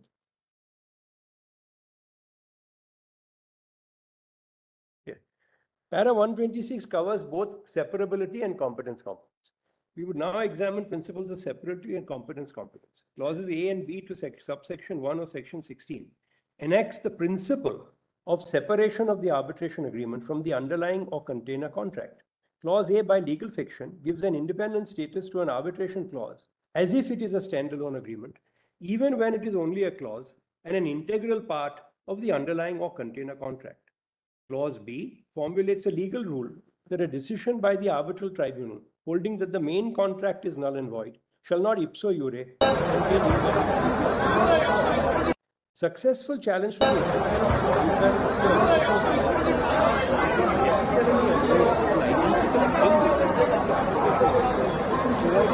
is satisfied that the arbitration clause had been agreed upon. The arbitration agreement can be avoided only on the ground which relates directly to the arbitration. Notwithstanding the challenge to the underlying or container, the arbitration clause in the underlying or container contract provides to determine for the arbitral tribunal and not for the court to decide issues of existence, validity, and rescission of the underlying contract Principle of separation authorizes an arbitral tribunal to rule and decide without an earlier of the question by the reference court. Para 173 and 174 are the equivalent findings on separability in the second judgment, page 200 of volume 5A.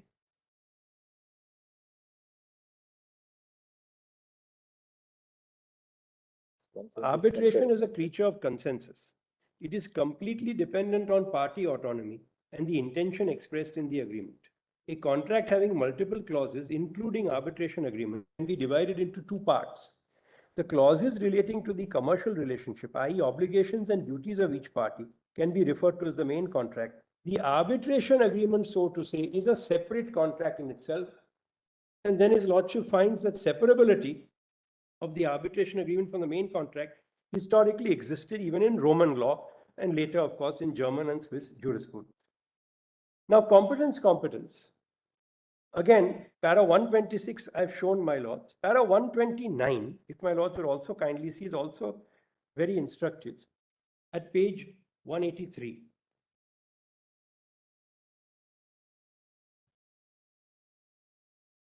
Principles of competence have positive and negative connotations. As a positive implication, the arbitral tribunals are declared competent and authorized by law to rule as to their jurisdiction and decide non-arbitrability questions. In case of express negative effect, the statute should govern and should be followed.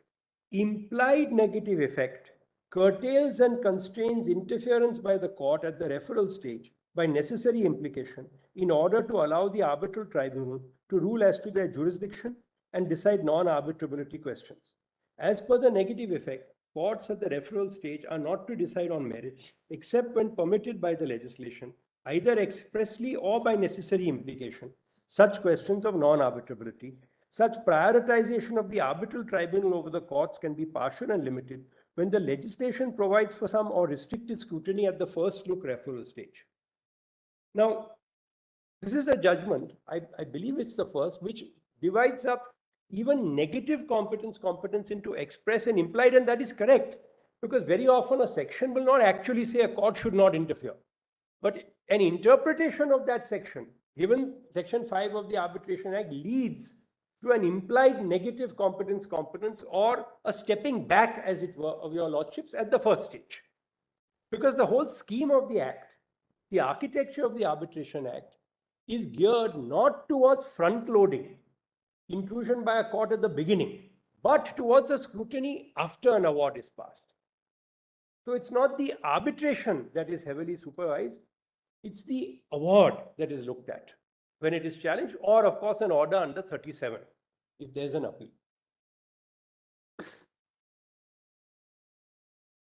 And the same thought permeates through paras 178 and 208. I won't read them.